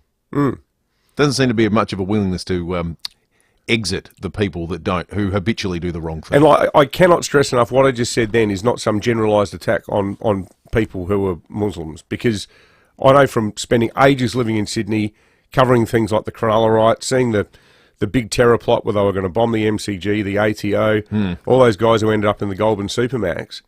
What I just said is exactly what the moderate Muslim leadership of Sydney says, and indeed has been saying the last week, that we need to watch that hard element.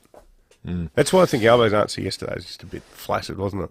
It was a bit wishy-washy. 14 after 7. Tonight, obviously big game, Crows Bombers at Adelaide Oval. The spectre of strike action, though, looms over it in terms of people trying to get to the game. Darren Phillips from the Rail, Tram and Bus Union joins us on 5AA Breakfast. Darren, are the Footy Express services going to be running tonight?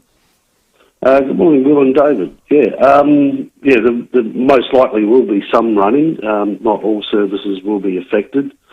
Keolis Downer have known about this industrial action, which is overtime bans, for a number of weeks now. So they do have capacity building up other services, adding more rail cars, moving people around, and such. So I can't see how it's going to be a big impact if they're doing all those things.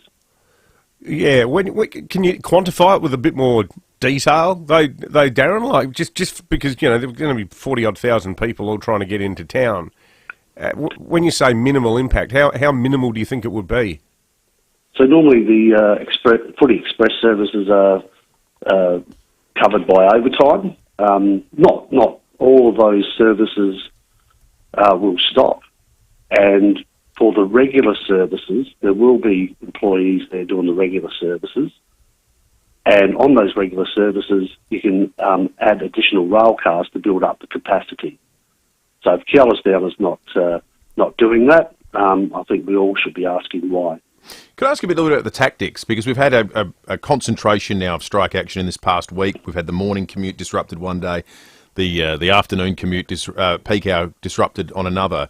When we saw something like the education unit in having action against the state government, they would have a strike action and then a period of negotiation. Are you providing appropriate time for Keolis Downer to respond to your demands with this consistent period of strike action? Yeah, so that's where on that Thursday we had the 4-hour strike action. So then we had the Friday and the Monday before the next actions, which was two days in a row. For them to come back to the table. They didn't do that, but I'm pleased to say that we'll be meeting on Friday the 26th of April. So we'll be around the table then, so that'll be that's a step in the right direction as far as I'm concerned. Yeah, just in terms of the disruptions though, we were talking earlier, Darren Phillips from the RTBU, there are a lot of Port supporters who got caught up in this last week at the FIVEAA game. Have you guys given any consideration to just working and not charging people for a ticket? Because that might be a better way to win hearts and minds than any type of disruption that actually stops some people from getting home from the game or in on time for the game. Yeah, look, I absolutely understand what you're saying there, and totally agree with that. But when we put on some of those lower level actions, Keolis Downer decided to take the Rail Workers Union to court and spend money on barristers and whatnot to try to fight against that. So the only options that we've got left are things like stoppages of work and also the overtime bans. Which is protected under the industrial law, isn't it? That's like protected action, okay. Darren, is it the case, have you guys pre-approved further strike activity for Thursday the 2nd of May into Friday the 3rd of May, a 24-hour work stoppage that day, and then a 2-hour peak work stoppage for Tuesday, the 7th of May during the morning? Yeah, so we'll be putting out a media release about our planned actions. Obviously, we've got that meeting next Friday, so we'll see how that all goes.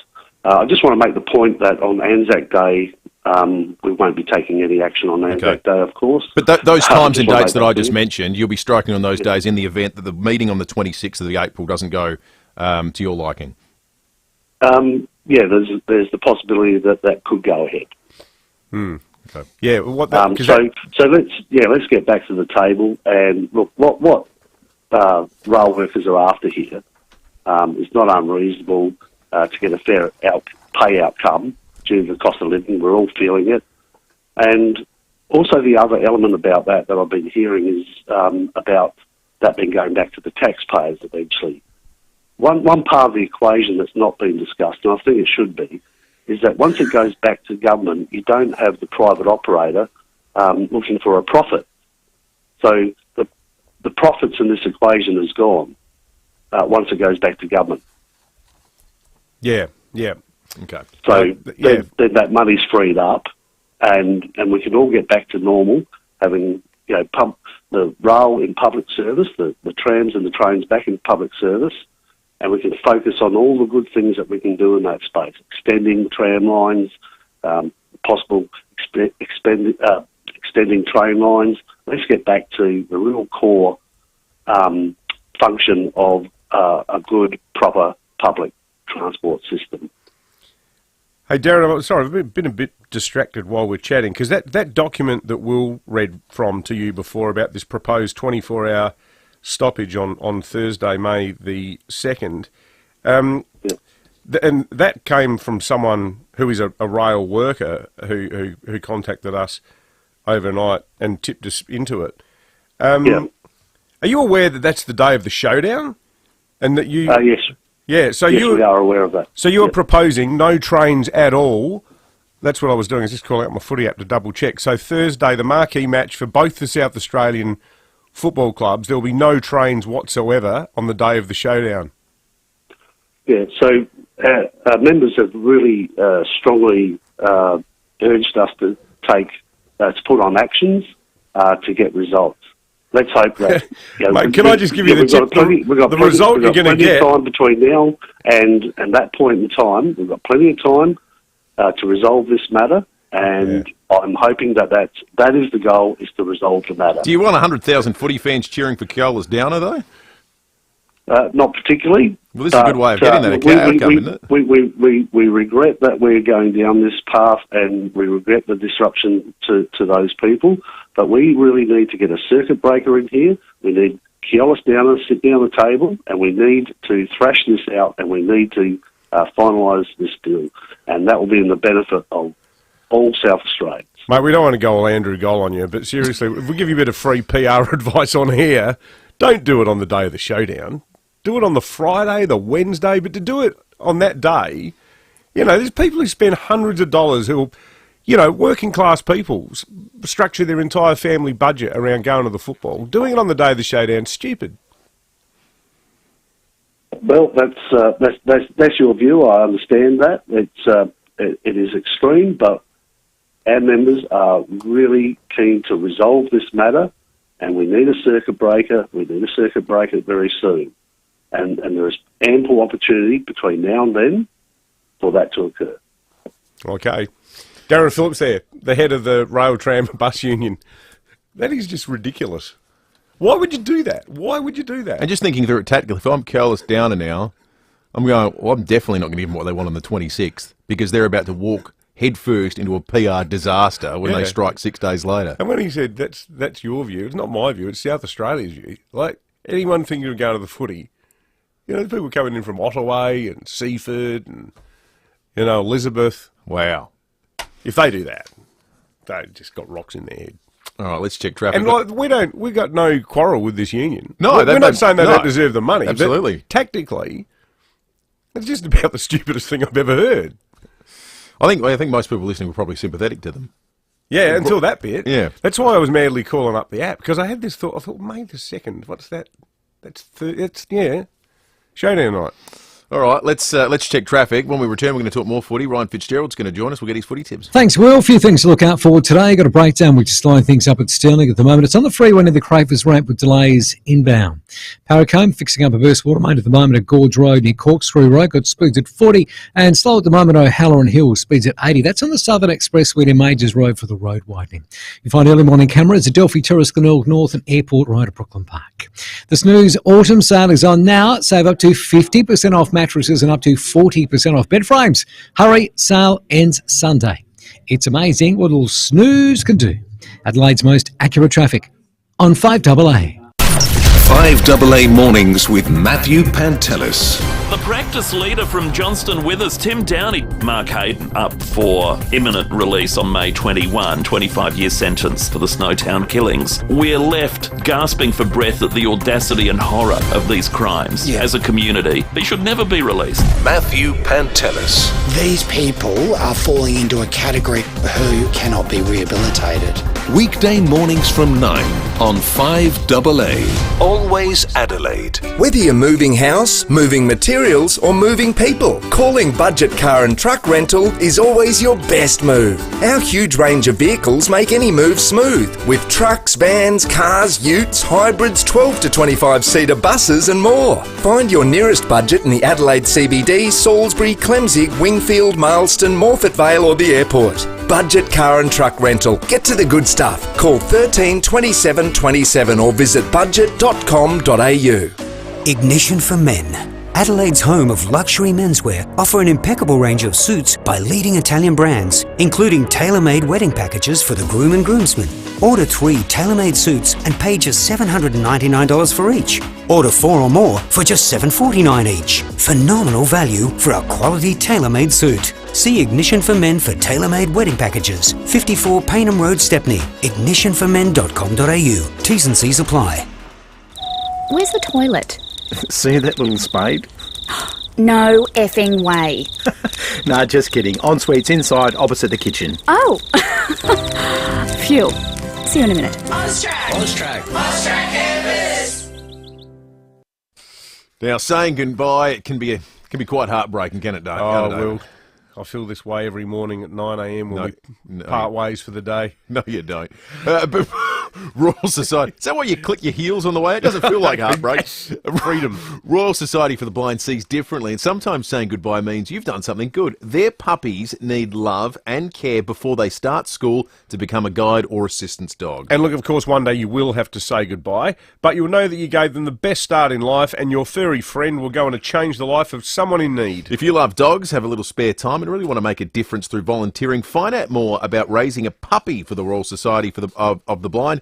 Go to seedifferently.org.au to become a life-changing volunteer. For those whose pool is the main feature of their yard, Walco offer a special mesh cover to keep debris and leaves out while making your pool area look stunning all through winter. Join the great cover-up and ask Walco about their stylish new mesh pool covers. Walco.com.au. Look, we weren't going to say anything, but here at Mawson Lakes Volkswagen, we've had some great news. We have just been named National Dealer of the Year by Volkswagen. Again, 2 years running. We're so chuffed we're having a sale on new and demo stock. They're available for immediate delivery with easy finance options. And remember, convenient next day servicing with complimentary loan vehicles. Now our great news is your great news. Mawson Lakes Volkswagen's National Dealer of the Year sale. Salisbury Highway, just a short drive from the city. The 5AA Player app lets you listen to all your favourite 5AA shows wherever you go. David Penberthy and Will Goodings. 5AA Breakfast. Well, he's back this week by popular demand. Geez, did we have a deluge of texts last week? Deeply upset that Fitzy was on holidays. Their tips all went to shambles, and he's back. Fitzy, good morning to you. Sweet goodness, and Pembo, excited to be back, and oh my gosh, just to watch the magnificent tricolours get up. Out of the first, if you looked at the first 5 games of the year, boys, I would have said that would have been the hardest game out of all those 5 games. Yeah. Carlton in Melbourne, and the way that Carlton were playing, so isn't it amazing that when we knew it was there, but when you lower your eyes going into the forward line and you hit the lead, when you hit Tex and you're only 20 metres away from him, how things can open up and things can change. Yeah. Oh, yeah. But the thing is, Fitz, I'm sure you wouldn't have been tipping the Crows. I don't think any Crow supporters expected them to win. No. But the big criticism of the club, they can't win away, they can't win the close ones. Well, in the space of one game, you put a line through both of those things. Yeah. Do you know what there's a young kid he was 16, he just turned 17, he played his first game for Port Noarlunga over the weekend, Pembo. His name's Charlie Wiseman, and he's just turned 17. He's playing against men, but on the weekend there was this moment where I watched this kid and he just, all of a sudden he just went, you know what, I can do this. And he was flying for marks and he was running back into packs. And to see that, I look at Jake Saligo and I go, you know what, that kid now, he's saying to himself, I can mix it with the best. Yeah. And you put him in the guts, you put Isaac Rankin in there, and you know what? I'm still happy to have Dawson, Crouch, and also Laird, changing around in there. But it's just, I think there's these moments where we need these second-tier players and these guys to go, you know what? I can compete with some of these elite players, and it takes us to a whole new stratosphere. Well, the test is tonight, and that's where we start the tips. Tonight against the Bombers. Huge game under lights at Adelaide Oval. Bombers won last week because they targeted a couple of great players in the midfield. So I was thinking about this week. It was a great coaching effort by Scott and the way that he did it. But I'm thinking, who does he target this week? It's a bit harder for him against the Crows, and that's why we have a lot of options in that midfield now, and we can change things up a little bit. So I'm pretty confident that the Crows will get up tonight. Yeah, a massive game at the MCG tomorrow with Collingwood trying to get their season back on track. Can the Power knock them off? Oh, this is going to be good. The only thing that really sort of... I think it's a good time to get Collingwood. I don't think they're at their best yet. Port Adelaide's midfield has to be considered one of the best in the competition at the moment. Do you get them, though? Look, the only reason I'm going Collingwood is because it's at the MCG and they basically play there every week. Then another game that's arguably one of the other matches of the round, Carlton v the Giants at Marvel. Well, great time to get Carlton. Carlton have got injuries. McGovern, Sard, they're out. So I would say that the Giants will win that game. Then Brisbane Geelong up at the Gabba. You can't go past the Lions at the Gabba. I think they've found a little bit of form again, and it's going to be hard for Geelong to win that game. So the Lions. I don't know if you call the Weagles resurgent after beating poor old Richmond last week, but are they a silly chance against the Dockers in the derby, or the derby as they call it there, Fitzy?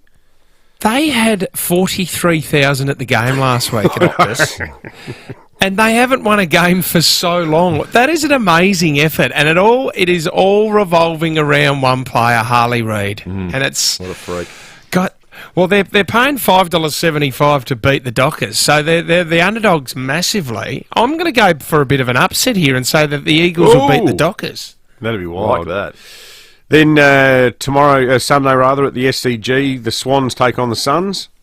Yeah, they're going to be too strong at home, the Swannies. They're looking amazing, so Sydney will win that one. And what could be the battle for the wooden spoon, North versus the Hawks on Sunday too at Marvel? I just can't tip North Melbourne at the moment. They just don't. There's a couple of young kids in Sheasel and stuff that are doing really well, but apart from that, there's nothing there, so Hawthorn will win that game. Good on you, Fitzy. We'll do it all again next week, mate. Thank you. Good on you, lads. Have a great weekend. And make sure you don't miss Warren Treadray on the Drive Show tonight, thanks to Ignition for Men. Big night, big sports show in the build-up with Rowie and Timmy G to the Crows' must-win clash at Adelaide Oval against the Bombers. This is 5AA News. Always Adelaide.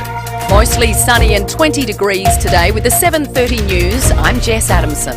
Every body is unique. Let the Physio Extra team take care of your specific needs. PhysioExtra.com. Businesses at Bondi Junction, Westfield will reopen for trade this morning, almost a week after the stabbing tragedy. Mourners walked through the centre yesterday to pay their respects to the 6 lives lost. There'll be an increased police and security presence at the shopping centre. The teenager accused of stabbing 2 church leaders in Sydney's southwest has been charged with a terrorism offence. Katie Fuller reports. Bishop Mari Emanuel was delivering a sermon at Christ the Good Shepherd Church in Wakeley when he was stabbed. The service was being live streamed. Another church leader was also injured. A 16-year-old boy has been under police guard in hospital since the attack. He was interviewed by joint counter-terrorism officers yesterday who charged him with committing a terrorist act. If the teenager is convicted, he faces the possibility of a life sentence. He's been refused bail and is due to appear in court via a bedside hearing this morning. A trespasser was arrested at Kilburn last night. Neighbours called police after hearing people in the backyard of a vacant house on Brunswick Street. Senior Constable Rebecca Stokes says patrols found one man. The 45-year-old Blair Athelman's been arrested. It would be alleged that he was found in possession of braking implements, a torch, gloves and a small quantity of methamphetamine. He's been charged with being unlawfully on premises, theft, possess article to commit offence and possess controlled drugs, and will appear in court at a later date. 2 bikes were found at the scene, but police couldn't find the second man. A transport warning if you're heading to the Crows-Bombers clash at Adelaide Oval tonight. Mel Lusher has the details. Adelaide Metro says train services for the footy game tonight will be reduced. It's due to overtime work bans undertaken by some drivers employed by private contractor Keolis Downer. It's part of their ongoing pay dispute. So only the standard Friday train timetable will be in operation. Some substitute buses will be available to cope with extra demand. Fans are reminded the Footy Express buses and trams are running and they're free with your match ticket from 4 p.m. Federal police believe more cocaine could be in the ocean after charging a man over a botched import. A Brisbane man is accused of being the Australian ringleader of a plot to import 900 kilograms of the drug. 250 kilograms is washed up ashore on the state's beaches. AFP Superintendent Adrian Telfer says they believe the delivery was dropped into the ocean but never picked up. We believe that an international vessel brought these drugs into Australian waters and dropped them overboard, and then a smaller Australian-based crew went out into the ocean to try and collect them in the middle of the night. But you have to understand that at that time, in the dark, in really adverse weather conditions, that's a fairly difficult task to actually undertake. The United States has denied claims it's approved an Israeli military operation in Rafah as it issued sanctions against Iran in the wake of a largely failed attack on Israel. US correspondent Jonathan Kersley. President Joe Biden declared he is holding Iran accountable for its strikes aimed at Israel over the weekend. The US Treasury Department confirmed 16 individuals and 2 entities accused of enabling Iran's drone production have been hit with sanctions. Britain added 13 of its own amid a push at the G7 foreign ministers meeting in Italy for a coordinated approach. The US has also denied it has given a green light to an Israeli military operation inside Gaza on the condition Israel does not strike Iran. Now turning to 5AA Sport. Experience the 2024 new-gen Mitsubishi Triton with 10 years warranty and servicing. Test drive at Agostino Mitsubishi. Here's Tom Wren. Thank you, Jess. St Kilda coach Ross Lyon insists he won't be panicking despite last night's disappointing 60-point loss at the hands of the Western Bulldogs. The Saints were flat as they were smashed in the opening quarter. Aaron Norton outstanding, finishing the night with 6 goals. Lyon had a lengthy post-game meeting with his players and says the message remains clear. Look, we know the journey we're on. We know what we're doing. We know what we're building. We've got a short-term and long-term narrative. We're confident where we're heading, and I'm confident the player group and the coaching group will respond because that's our job. We owe our Saints fans that. The Saints travel to Adelaide next week for a clash against the Power, while Port has more immediate concerns as the players prepare for tomorrow's blockbuster. That's against reigning premiers Collingwood. Adelaide will host Essendon tonight and have been forced to make 2 changes, with Jordan Butts injured and Matt Crouch out suspended. Well, on night 2 of the Australian Open Championships, Flynn Southam has won the men's 200-metre freestyle ahead of Elijah Winnington and Tommy Neal. Kaylee McEwen sat out the 100 metres backstroke, allowing Molly O'Callaghan to pick up another victory. McEwen also swam the fastest women's 400-metre individual medley in Australian history. She then got out of the pool, declaring she wouldn't bother with the event at the Paris Olympics. With disappointment in the Europa League for English soccer clubs Liverpool and West Ham, they've both been knocked out. And in some golf, American JT Poston is the man to catch at 8 under following the opening round of the RBC Heritage event that's being played in South Carolina. And that's the 5AA Sport. Thanks, Tommy. Now checking 5AA traffic. Morning there, got a smash to look out for at Netherby, Fullerton Road at Kitchener Street, just near the Sporting Oval there. Big delays at the moment. Got big delays too with a breakdown at Stirling. It's just near the Crayfors ramp coming inbound. And look out for activity at Parracombe today. Crews fixing a boost water main, Gorge Road near Corkscrew Road. Speeds reduced there. Early morning cameras at Ballou Street, Ingle Farm and Adelphi Terrace at Glenelg North. No time to DIY. Let Super Cheap Auto DIFY do it for you. With super fast bowl, battery and wiper blade fitting in store. Make it super cheap auto. Adelaide's most accurate traffic on 5AA. Now the 5AA forecast. See any issue firsthand with AutoCam. Real-time video, direct to you from your Automaster's technician. 20's the top today, sunny and 22 tomorrow, mostly sunny and 22 again for Sunday and up to 25 on Monday. Right now it's 13 degrees. More news as it happens on 5AA. Humans once spent hours starting fires, scrubbing dishes, and washing laundry, until appliances made it easy. Even choosing your appliance is easy thanks to Adelaide Appliance Gallery. They make life easier with the best advice, the best appliances, and the best deals on SMEG. Choose from SMEG's range of kitchen appliances and you'll save up to $3,000. Make your life easier with Adelaide Appliance Gallery, Payneham Road, St Peters. If your business needs finance fast, speak to Universal Finance right now. Universal Finance make business loans easy. Unsecured business loans and business overdrafts. Universal Finance can help your business now with same-day settlements in most cases. See Universal Finance in Kent Town or search Universal Finance. This is general advice only, and you should consider the terms and conditions before determining whether this advice is suitable for your situation. You've never seen Master Chef like this. I am in love. Welcome to Hong Kong! It's Jamie Oliver. Master Chef starts 7:30 Monday on 10 and 10 Play.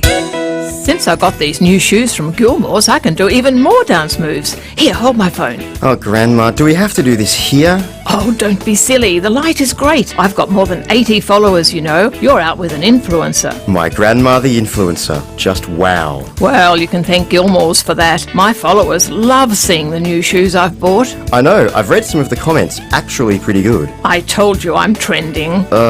Gilmore's Comfort Shoes, South Road, Melrose Park, opposite Castle Plaza. Here I am, I'm a man on the scene. Kia's most awarded SUV just got better. Get ready for the new, refined 7-seat Kia Sorento. Now with a dual 12.3-inch panoramic display and Kia Connect technology. Visit kia.com.au to find out more. Kia. Movement that inspires. The FIVEAA Player app lets you listen to all your favourite FIVEAA shows wherever you go. David Penberthy and Will Goodings. 5AA Breakfast. 90 minutes to 8. Coming up very shortly. We're going to be flashing back in time with Michael Smith. But first, let's just rewind on the week that was in federal politics. Zach De Silva, 9 Radio's federal politics reporter, joins us. Morning to you, Zach. Morning, guys. Good to be with you. We've spoken a lot about the tragedy in Sydney and the fallout from that over the course of the morning, so we might just park that for a moment. The week actually started with us late one morning when we started getting audio through from the Brad Banducci Senate inquiry regarding the conduct of Woolworths and the grilling he got from Nick McKim. What was your assessment of the fallout of that? Because we had a real sense, and certainly from our listeners too, that for the very first time, perhaps ever, people felt sorry for Brad Banducci. It's rare, isn't it, when that happens? Yeah. This was really interesting. This was an inquiry into supermarket prices, and the Greens were really going Brad Banducci on the profitability of Woolworths. And this often happens when you have these kinds of inquiries. You have, and you've got high-profile CEOs attending. They tend to get, slapped around a little bit by the politicians who are there, and that's what we saw here. Nick McKim repeatedly asking Brad Banducci about this particular measure of Woolworths profitability, which shows that Woolworths is quite profitable. And Brad Banducci, understandably, didn't want to get into it and goes, well, that's not what I'm going to focus on. That's not what we focus on. And this went round and round in circles for, I think, probably 15, 20 minutes of just, Mr. Banducci, can you tell us what Woolworth's return on equity is? And he going, well, that's not what we focus on, before eventually Nick McKim threatened to throw him in jail if he didn't answer. So it was, one of those things where definitely, part of it was the grandstanding that you often get from the politicians with these kinds of inquiries. But I think part of it as well was a real sense of it's rare that you get these CEOs in a forum where they have to answer. They're bound by law to answer this committee. And it was really interesting seeing kind of the spin that Woolworths put forward run into the cold, hard reality of a Senate committee. Do you think, Zach, though, the tone of that Nick McKim bloke's questioning, the fact that he used offensive language. He accused the outgoing Woolworths CEO of, quote, bullshitting. I think most reasonable people watching that, the spectacle of this jumped-up politician who nobody's ever heard of, and clearly has got no idea how he would run a business, I think it backfired. But more importantly, surely there's no likelihood that either Labor or the Coalition are going to support the Greens' call for big businesses to be broken up, because it's the economies of scale that would result in cheaper prices, surely. I mean, the reason a company like Amazon is so successful is because it's so huge, and the reason people like it is that they can generally get stuff at a cheaper price than they can elsewhere. Yeah, and I mean, on the first point, you're right. The language that was used was not kind of what you'd expect, or I think what most people would say would be appropriate in Parliament, and certainly you saw that reaction from, particularly from the Coalition, but I think also from some Labor MPs saying, it wasn't really on. On the second point, the divestiture powers kind of side of all of this, the Coalition is looking at supporting. The Nationals back it in. They reckon that companies who abuse their market power, particularly focusing on Coles and Woolies, because the Nationals are saying, well, they're ripping off farmers. The Nationals are entirely behind this push to force them to sell off parts of their business.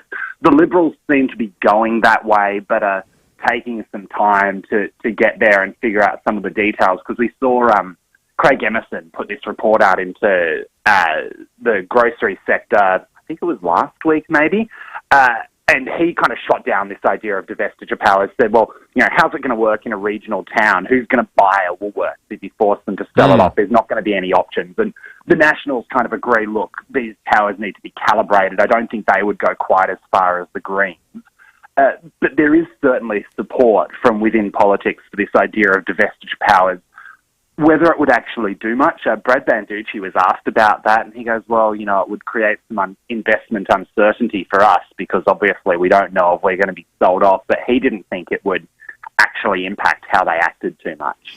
And Zach, we also had a slew of defence announcements over the course of the week. The Defence Minister detailed a massive bump to defence spending over the course of the next decade. We had missiles, drones, autonomous undersea craft, all as part of that. What did we learn about the government's sort of sense of our place in the world, and indeed our defence spending priorities this week, do you think?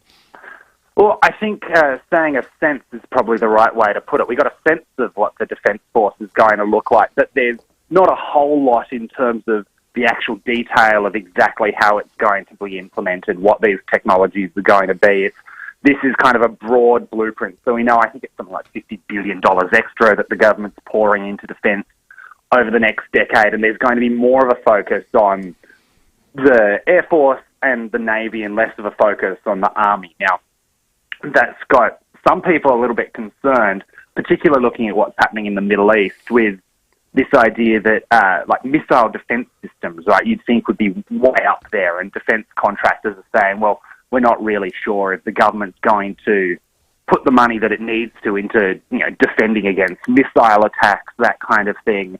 But I think if you look at it a broader picture, a lot of this ties back into AUKUS, into having the nuclear submarines, and it's shifting the Defence Force and the way it operates to operate more around these nuclear submarines, which I guess my question with all of this is, we've talked a lot about the technology of a nuclear submarine, but it doesn't seem like there's the kind of detailed strategy to go along with it, exactly when you would deploy these nuclear submarines, how they would be used other than to, protect trade routes is what the government is saying. And I think that's where the government will hopefully start to go in terms of more detail about the strategy, although I expect they'll probably want to keep a lot of that under wraps as well. Great wrap as always, Zach. Great to chat with you. Always appreciate your time. Zach De Silva from 9 Radio, the federal politics reporter. Just to quickly round that out, someone helpfully sent me Nick McKim's CV before he entered Parliament. Organic market gardener, shepherd and fruit picker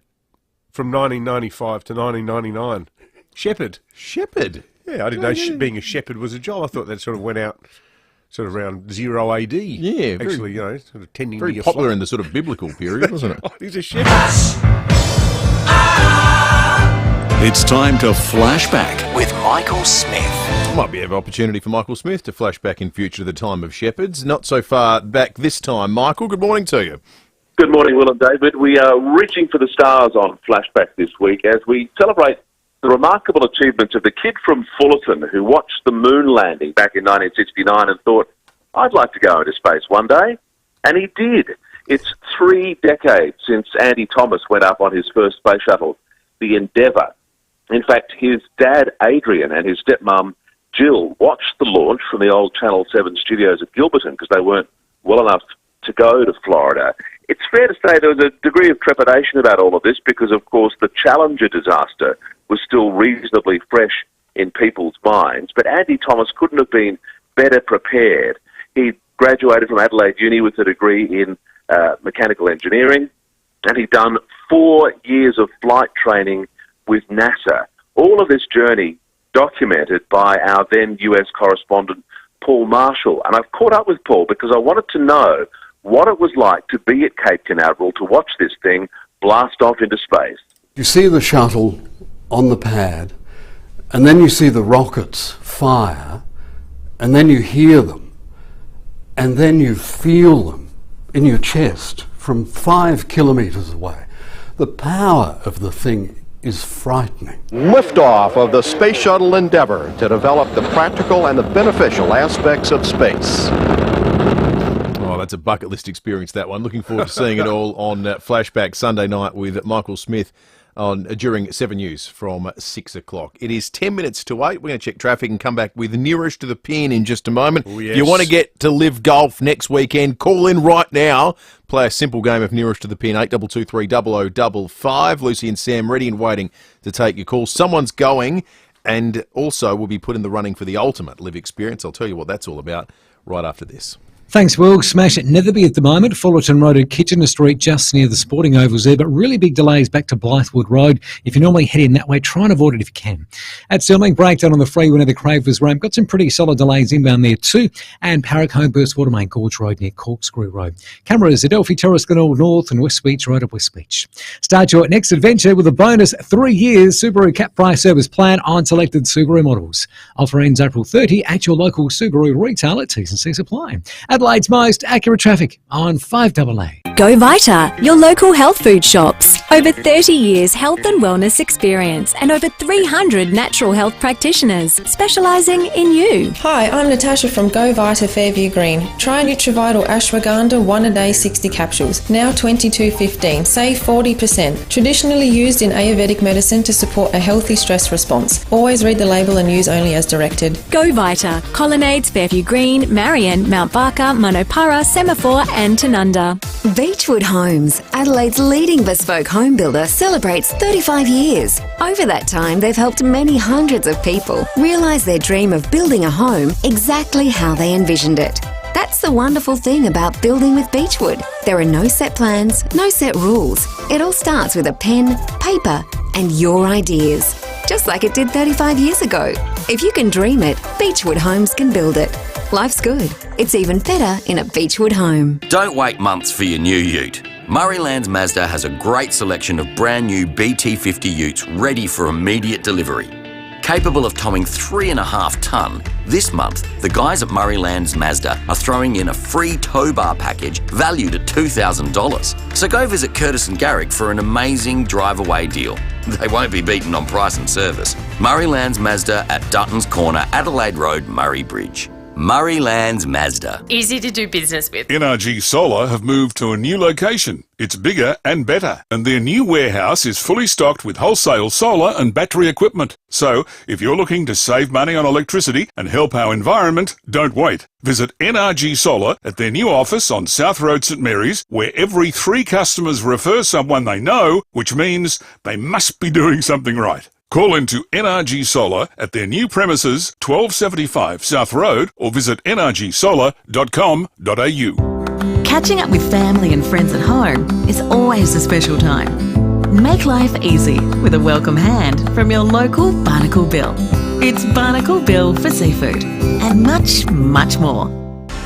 Rosanna Mangiarelli here from 7 News. Join me and Will Goodings for Adelaide's leading news hour, 7 News, tonight at 6 o'clock. The 5AA Player app lets you listen to all your favourite 5AA shows wherever you go. David Penberthy and Will Goodings, 5AA Breakfast. 5AA's nearest to the pin for Live Golf Adelaide. That's one of the great moments in Live Golf history. You could be there too, because we have the ultimate Live experience to give away. So someone right now is guaranteed a double to Live Golf. Now, the ultimate experience includes 2 money can't buy tickets to the Live Golf welcome party, with the players are at this party, by the way. It's not just you and other hobnobs. It's actual the players. Hobnobs. 2 tickets to the garden at the watering hole as well. This is... Talk about once-in-a-lifetime experiences. Live Golf Adelaide returns to the Grange Golf Course April 26 to 28. Limited tickets still available from livegolf.com. One of these next 5 listeners is going to be heading along. The question we're asking you for the nearest to the pin this morning is this. Last time David played golf, what did he score? 18 holes. You played full 18. Full 18. Full 18. This was at Flagstaff Hill. Great course, tricky 7th hole. Okay. The nerve-wracking par 3, we got to hit it over a giant lake. Can I ask them to give our listeners a little bit of a hint? Did you lose any balls on the day? Yes. Okay. On the aforementioned 7th hole. Okay, so you took a drop? Took a couple of drops. Okay, so there's a couple of penalties in there. Been paying attention will know that when it comes to golf, I'm no Tommy Wren. I would suggest you didn't shoot under par on the day. I'm not giving you any clues. Okay, no, that's fair. Maybe I did. That's fair. Maybe I just came from nowhere. You just had a few drops, but other than that... Maybe I didn't. You just birdied everything on the back nine. Yeah. All right, let's get into it. The nearest to the pin, what did David score last time he played golf? Patrick and Woodcroft, good morning. Morning, David and Will. I'm thinking 102. 102, thank you, Patrick. Jody, good morning. Hi there, guys. I'm going to go for 107. Thank you, Jody. James in Collinswood, good morning. Yeah, good morning, guys. 111. Thank you, James. Steve in Golden Grove, good morning. I'm going to be a little bit kinder, David, maybe 99. And thank you, Steve. Sean in Redwood Park, good morning. Morning, I reckon I'll go 95. Thank you, Sean. What was your score? One of them got it exact, and it was Jody. 107. 107. Good on you, Jody. Well done. I had a couple in double figures. Jody might have been playing behind you that day, possibly. Jody, you've won the tickets, and you're in the running for the ultimate Live experience that will be drawn out next week. If she was playing behind me, she would have had a very long and annoying afternoon. You would have let her play through. Oh, totally. I'll let everyone play through. Yeah, absolutely. 107. I was happy with that too. Yeah. What's all right? What's your handicap? I don't know. Yeah, I don't even know how you derive a handicap. You've got to play a certain number of times, don't you? And then I think I'm too. And someone needs to sign off on the scorecard. Yeah. All that kind of stuff. Any of that makes it far too technical. Not out there to take it seriously, just out there to have fun. 107. Well, Jody's had a lot of fun. Jody is off to Live Golf, and maybe, just maybe, we'll win that ultimate experience. We've got more tickets to give away. If you want to get along, and it is an event the likes of which we rarely see in not just South Australia but Australia. This is world class, and you just get that feeling the moment you walk through the gates of the Grange Golf Course. We're going to be there next week. We are. It's on going to the be great. Friday morning, broadcasting live, and very much looking forward to that. Have we got some Dutton's texts? We have a mountain of texts, and a hell of a lot of them are in relation to our interview with Darren Phillips from the Train Union, the RTBU, where he confirmed the fact, off the back of an internal leak we got from a railway driver, that the union is considering a 24-hour strike on Thursday, May the 2nd, which is the day of the showdown, meaning that no one will be able to catch the train at all. Overwhelmingly negative responses. Got one here from Faye, though. Get a grip, Pembo. Strike action is done for a reason. Why would you do it on a showdown to get results, Pembo? Are you dumb or what? Thank you, Faye. You sound like a real charmer. Conversely, we had a whole stack from other people along the lines of these unions just don't get it. No wonder they get the publicity that they deserve. And others that I can't read out. Keep them coming. Thank you. Dutton's Volkswagen, less than 18 minutes up the freeway in Mount Barker. Dutton's easy to do business with. Humans once spent hours starting fires, scrubbing dishes, and washing laundry until appliances made it easy. Even choosing your appliance is easy thanks to Adelaide Appliance Gallery. They make life easier with the best advice, the best appliances and the best deals on Smeg. Choose from Smeg's Diamond series of dishwashers and you'll save up to $500. Make your life easier with Adelaide Appliance Gallery, Payneham Road, St Peters. You've never seen Master Chef like this. I am in love. Welcome to Hong Kong! It's Davey Oliver. Master Chef starts 7:30 Monday on 10 and 10 Play. Everyone here at Austrac Campers would like to wish all of you heading away these holidays safe travels. May the roads be open, the weather perfect, and your drinks cold. Austrac! Austrac! Austrac Campers!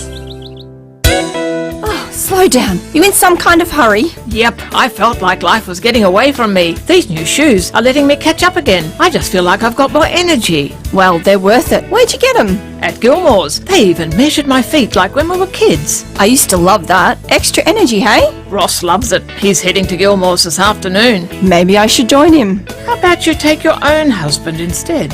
Oh, haha. Gilmore's Comfort Shoes, South Road, Melrose Park, opposite Castle Plaza. Don't just send it, ace it. If your current job is driving you bonkers, get outdoors and hit the road. ACET Transport Solutions is growing and they need more drivers to keep their promise of perfect service. So, if you want a career that'll take you places, get in touch with the team at ACET Transport Solutions. Visit acettransport.au. Don't just send it, ace it. For 40 years, Steinborner has been well worth the trip for a new used or demo vehicle. Back in the day, Michael Steinborner opened Steinborner Holden with just 6 staff on a single site in Gawler. Now they have operations in Gawler, Clare and the Barossa Valley, employing and training around 100 staff and continue to invest in local community groups with a focus on junior sports. Steinborner Automotive, celebrating 40 years of being well worth the trip for thousands of South Australians. Local news and information first. This is 5AA News, always Adelaide. Mostly sunny and 20 degrees today with the 8 o'clock news. I'm Jess Adamson. Injured or living with chronic pain? Book an appointment at Physio Extra today. 6 locations. physioextra.com. Train drivers are warning of further strike action, this time affecting the showdown. Their union has notified Keolis Downer of a 24-hour strike on Thursday, May the 2nd, followed by a 2-hour strike on Tuesday the 7th between 6 a.m. and 8 a.m. The rail union's Darren Phillips has told David and Will they're aware it'll inconvenience footy fans. Members have really strongly urged us to take full-on actions to get results. Mate, can I just give you the result you're going to get? Time between now and that point in time to resolve this matter. And Crows fans heading to the footy tonight are being warned there'll be reduced train services due to overtime bans.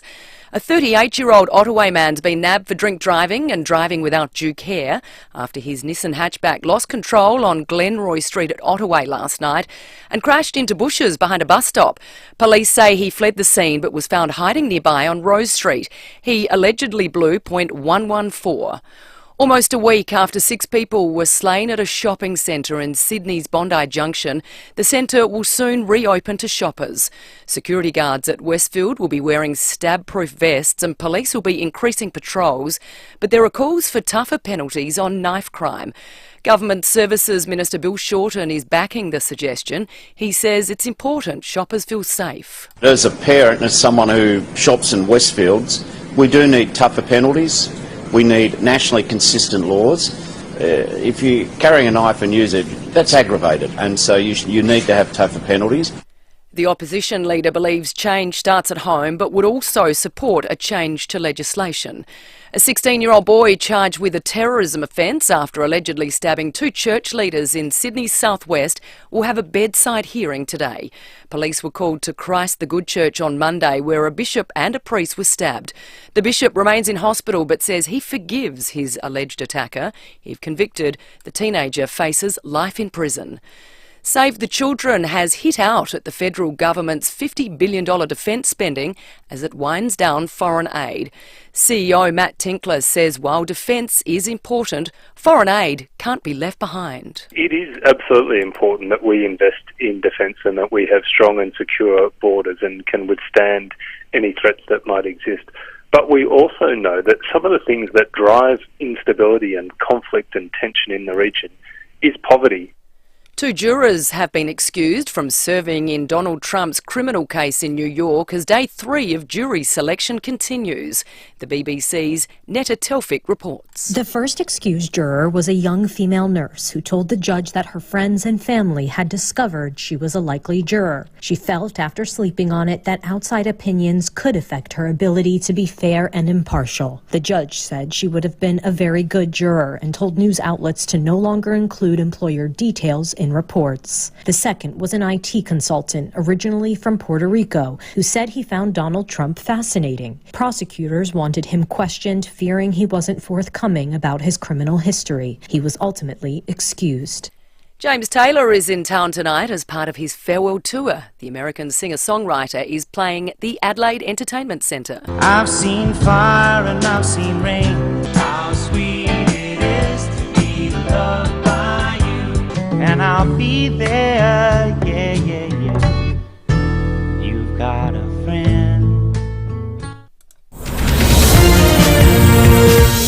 Now turning to 5AA Sport. Experience the 2024 new-gen Mitsubishi Triton with 10 years warranty and servicing. Test drive at Agostino Mitsubishi. Here's Tom Wren. Thank you, Jess. The Western Bulldogs have resurrected their season with a thumping 10-goal win over St Kilda. Aaron Norton booted 6 goals as the Dogs moved into the 8 with a 3-3 record. Coach Luke Beveridge says with 8 players with fewer than 50 games experience, consistency will take time. There's a lot of change, but we put pressure on ourselves because we expect a lot and we understand that externally there's an expectation of us. That's okay. You know, we think there's a lot of promise in our team. And as much as our desire is to get some momentum and string wins together. 2 changes for Adelaide ahead of tonight's clash against Essendon, with Jordan Butts and Matt Crouch coming out due to injury and suspension respectively. That means Lockie Scholl and James Borlase come in. And 1 change for Port Adelaide tomorrow at the MCG when they take on Collingwood, with Jordan Sweet set to make his club debut. Charlie Dixon's being managed. Let's go to other sport. Alex de Minaur has been knocked out of the Barcelona Tennis Open in the 3rd round, going down to Frenchman Arthur Fields. Fellow Aussie Jordan Thompson also lost to 3rd seed Casper Ruud. The Melbourne Storm are sitting on top of the NRL table following last night's impressive 18-12 point win against the Sydney Roosters.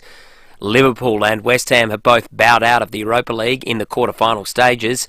Liverpool beat Atalanta 1-0 but went down 3-1 on aggregate, while West Ham had a 1-1 draw with Bayer Leverkusen but also lost 3-1 on aggregate. Meanwhile, Aston Villa has reached its first major European semi-final since 1982, beating Lille in a penalty shootout in the Conference League. And that's the 5AA Sport. Thanks, Tom. Now checking 5AA traffic. Morning there, got a few delays on the freeway. That's at Stirling, got a breakdown there just near the Crayford's ramp heading inbound. Now there'll be residual delays clearing after an earlier smash, Fullerton Road to Kitchener Streets, Adabus. Waterway getting fixed at Paracombe at the moment. Gorge Road near Corkscrew Road. Early morning cameras today, May Terrace, Lockleys and West Beach Road at West Beach. The Audi end of financial year event is here. Receive reductions equal to the amount of GST on the manufacturer's recommended drive-away price. That's across a wide range of Audi models. T's and C's apply. Adelaide's most accurate traffic on 5AA. Now the 5AA forecast. See any issue firsthand with AutoCam. Real-time video, direct to you from your Automaster's technician. Mostly sunny and 20 today, sunny and 22 tomorrow, mostly sunny and 22 for Sunday. Right now, it's 13 degrees. More news as it happens on 5AA. Setting the agenda for South Australia. This is 5AA, always Adelaide. The 5AA Player app lets you listen to all your favourite 5AA shows wherever you go. David Penberthy and Will Goodings, 5AA Breakfast. 8 after 8 on a Friday morning with the sun up. Good forecast for footy tonight and indeed for the weekend ahead. Beat Back Friday is not too far away either. If you want to participate and win yourself a whole bucket load of fish, you can do that. Just have that number 8223 plugged into your phone. They don't actually come in a bucket. No, it's just sort of a turn of phrase. You take your voucher into Samtas and you exchange it for fish that comes wrapped in paper. I think if you wanted it in a bucket, they'd do it for you. Like with the 4 kilo for $60 deal, you better get a pretty big bucket. That'd be a very big bucket. We're going to need a bigger boat. You're absolutely right. How do we feel about high-rise or medium-density buildings in the inner part of Adelaide? The Glenside development's been slated for buildings as high as 20 stories. We're going to chat with the housing supremo, the czar, Nick Champion, in just a moment. Also, Bruce Gitte from the Property Council will join us. But we'd love your thoughts, as always, on 8223 or the Dutton's text line. First, though, it's time for Breaking It 8. Well, the newly appointed Police Minister and Special Minister of State, Dan Cregan, wrote to residents in his Adelaide Hill seat of Carville yesterday, reassuring them that even though he is now a minister in a Labor government, he will not be joining the Labor Party. And in a candid gesture, albeit one which might still rub some voters up the wrong way, Mr Cregan also revealed that as opposed to the situation when he was Speaker, where he proudly still knocked around in his own self-driven Ford, an old Ford Falcon station wagon from memory, he will now, as Minister, be taking a ministerial car. He's going to be giving his first press conference later this morning as Minister, but we have Dan Cregan on the line now. Minister, good morning, and thanks for joining us for Breaking It 8. Can I just ask you, the decision to sort of write to your constituents reassuring them that you're not going to be either joining the Labor Party or rejoining the Liberal Party, does that underscore, particularly with Rebecca Sharkey there as the federal member, that there's a strong appetite in the Hills for people to sort of chart their own independent political course? Good morning, Pembo and Will, and thanks for having me on. People in my community expect me to keep my independent judgment, and I will. And of course, Rebecca and I have brought that independent judgment to bear now for the benefit of our community. In joining Cabinet, I'll be joining the highest level of government, and our community will have a voice at that table. Just in terms of the car, what's the argument for that? Because it was something you traded on in the past as being a point of difference compared to other office holders. As Speaker, you were entitled to a car. Is it a logistical argument that you'd make? Yeah, that's right. Pembo, we need to get right around the state, and Foster the Ford has been a reliable ride. He's sitting outside pretty grumpily, I think. Haven't been using him as much over the last couple of days, but I want to be upfront with people. It's necessary to use government cars. I'll be doing that, and I want to be super clear about it. You're a former president of the Young Liberals, weren't you, Dan? I was. Yeah, what happens when you catch up with those mates for beers now? How does that conversation go? Well, I still do, and I think the party's changed, but we haven't changed. The party has drifted, in my view, much, much further to the right. I think the government of the day has taken the centre ground. But more important than that, I need to use my independent judgment to serve the interests of my community. I'll be continuing to do that. I mean, Jeff Brock has set an excellent example in ensuring that his independent voice has been heard. And I'm calling you from Mount Barker this morning. Yesterday, we had the opening of the ambulance station. We're very focused on local issues.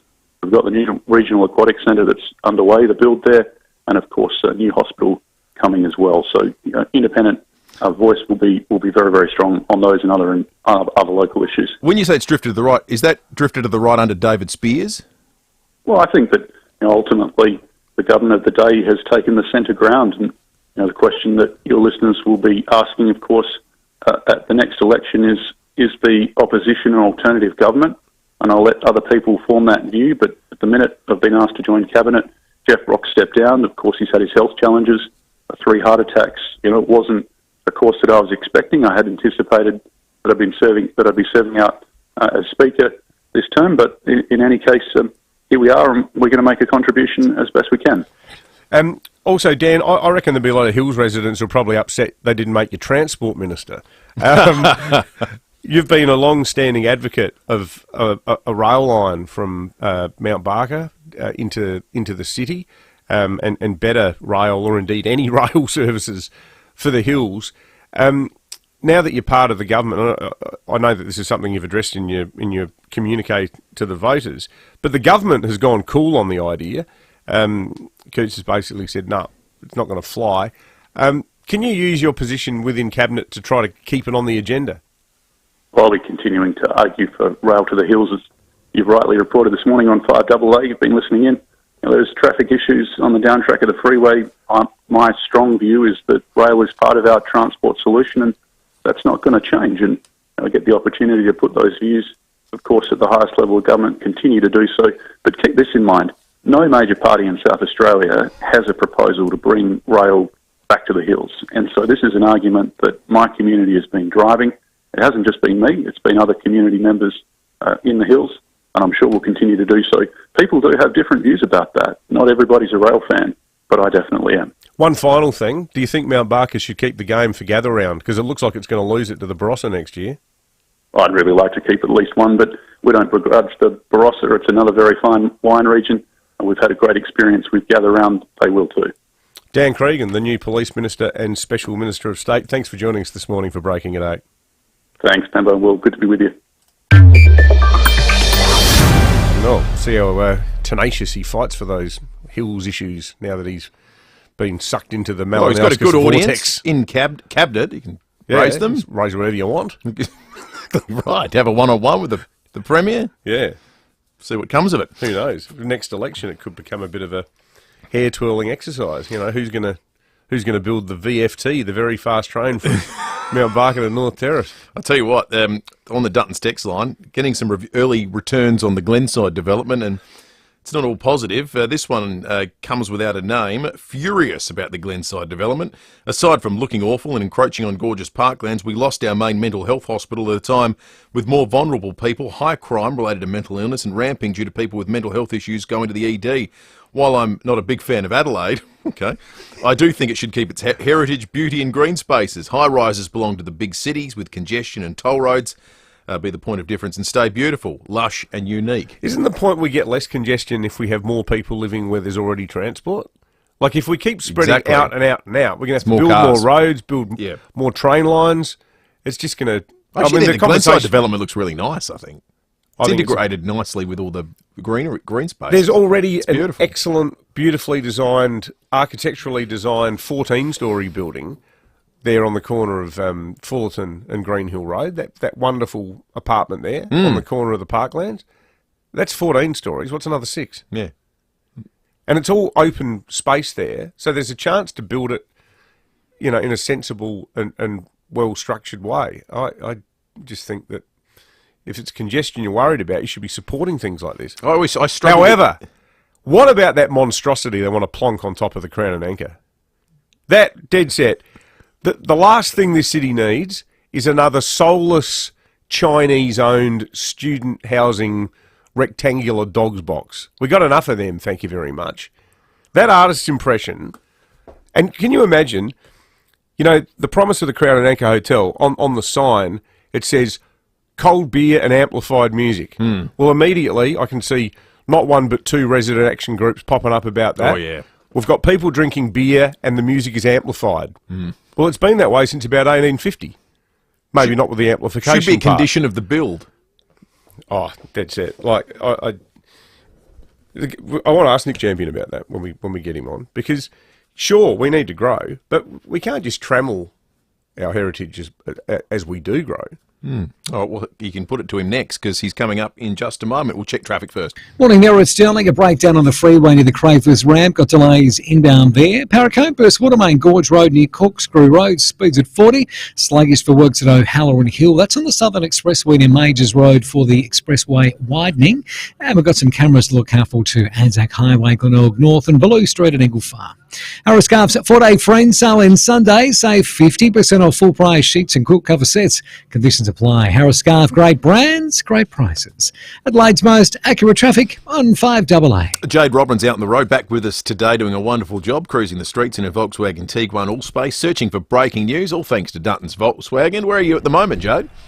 I am down at Vic Park because this weekend we've got the Adelaide Equestrian Festival on and it's all happening, but got a bit of a fun fact for you. I bet you didn't know that songs like to wake up and stretch their legs to an orchestra version of And I Will Always Love You from Whitney Houston. It is belting out over the loudspeakers while these beautiful creatures practice their dressage because that is happening this afternoon. Lots of people down here prepping their horses, getting the marquees all set up, the coffee trucks extremely extremely popular right now because it is a brisk and windy morning down here, but this is a huge event. We talk about the Olympics, but in fact the quality of this event, in some areas it's actually higher than the Olympics. 70 elite equestrian riders, they're going to be pushing to represent Australia at the Paris Olympics later this year. So this is actually the biggest festival in the Southern Hemisphere. But off track, there's plenty for everyone. More than 30,000 people are expected through the gates. There's food stalls, there'll be entertainment, music. It's a real family-friendly atmosphere. Gates open this morning at 8:30 and tickets are available on the festival website. You can jump onto AdelaideEquestrianFestival.com. Now, a short time ago, I caught up with a woman called Jo Crosby. She holds one of the most important backstage roles here to make sure all the superstars of this show are preened and ready to go. Here she is. I'm here with Jo, who is the stable manager over the weekend. Jo, that's a pretty full-on gig. There's a lot of horses. What does that entail? It just involves keeping an eye on the horses in the stables when their owners aren't around and making sure everything's okay, and just helping the riders wherever I can to keep bedding, keep the bedding up and make sure all the electricity is working and the water's there and their food's there. Have you got some fussy eaters? They manage the food of the horses because they are quite fussy, some of them, being elite athletes. Well, that they are, and today is dressage day. I know I might be fooling you wearing my RMs and looking all horsey-like, but tell us what is dressage? Well, dressage has its origins in the military, actually, and the movements that the horses do in the dressage arena are movements that would originally have been done when cavalry was fighting. So it goes back hundreds of years, but it's the highest level of training of the horse. The discipline must be very full on between horse and rider. The relationship must be extremely close. Yeah, very close relationship. And with dressage in eventing, there's an added level of difficulty because the horses are extremely fit. They're like racing fit. So you've got a horse that's all primed to go cross country, which is what they really love to do, jumping, and they've got to be calm, cool and collected in the dressage ring. So it's quite a difficult phase in eventing. And some beautiful pictures of them all warming up this morning on the Foodland Supermarkets Facebook and YouTube live stream. Terrific work, Jay. We're going to take a break. Nick Champion next. The FIVEAA Sports Show. Stephen Rowe and Tim Jennifer. Charlie Dixon. Charlie Dixon's is the one in question now. Whether they're just completely resting Charlie so he can play, or whether it is part of the management that they've promised to get him through a whole season. This may be the chance to play the two ruckmen and try the Soldo experiment forward. The FIVEAA Sports Show. I'm keen on that. I'm keen on it too. Weekdays from 4 p.m. on FIVEAA. Always Adelaide. When your emergency can't wait, neither should you. At Calvary Adelaide's Emergency Department, you'll experience shorter wait times before receiving personalised care from experienced specialists. With Adelaide's only 24-hour private emergency department, Calvary provides emergency care at any time with no time spared. For fast, specialist private emergency care, get care 24/7. At the Calvary Adelaide Emergency Department, 120 Angus Street, Adelaide. Humans once spent hours starting fires, scrubbing dishes, and washing laundry, until appliances made it easy. Even choosing your appliance is easy thanks to Adelaide Appliance Gallery. They make life easier with the best advice, the best appliances, and the best deals on Smeg. Choose from Smeg's Portofino cookers and hoods, and you'll save up to $1,300. Make your life easier with Adelaide Appliance Gallery, Payneham Road, St Peters. Get adventure ready at Dutton's Hyundai with up to $1,500 of free genuine accessories on all new Hyundai vehicles sold and delivered in April. There's roof racks, tow bars, bike carriers and more. Take your pick. Venue, Kona, Tucson, Santa Fe and Palisade SUVs, plus i30 hatch and sedan at amazing drive-away prices. Plus $1,500 of free genuine accessories. Available for a strictly limited time on vehicles in stock. only at Dutton's Hyundai. Dutton's. Easy to do business with. Now at Harvey Norman, the Temper mattress floor stock clearance. Huge range of discontinued models priced to clear. Choose your size, from long single to super king. Choose your feel, soft to firm, and save. With unique pressure relieving material created from NASA technology and made in Denmark, Temper is a mattress like no other. Speak to a sleep expert at your local Harvey Norman store and experience Temper today. Hurry, the Temper mattress floor stock clearance ends Monday. Harvey Norman, your sleep experts. Go! Rosanna Mangiarelli here from 7 News. Join me and Will Goodings for Adelaide's leading news hour, 7 News, tonight at 6 o'clock. The 5AA Player app lets you listen to all your favourite 5AA shows wherever you go. David Penberthy and Will Goodings, 5AA Breakfast.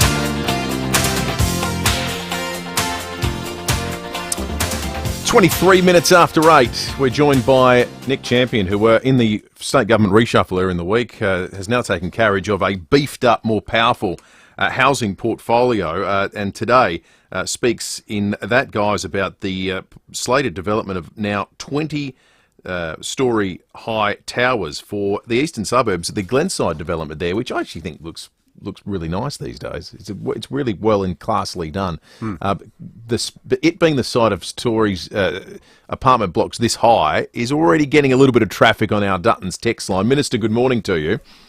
Good morning. Is this just an inevitable part of the inner suburban experience in Adelaide now? Well, it's important to understand where we're at with the process. This is just a proposal that's been put out into the public. There are a number of investigations, traffic investigations and infrastructure investigations, and of course public consultation.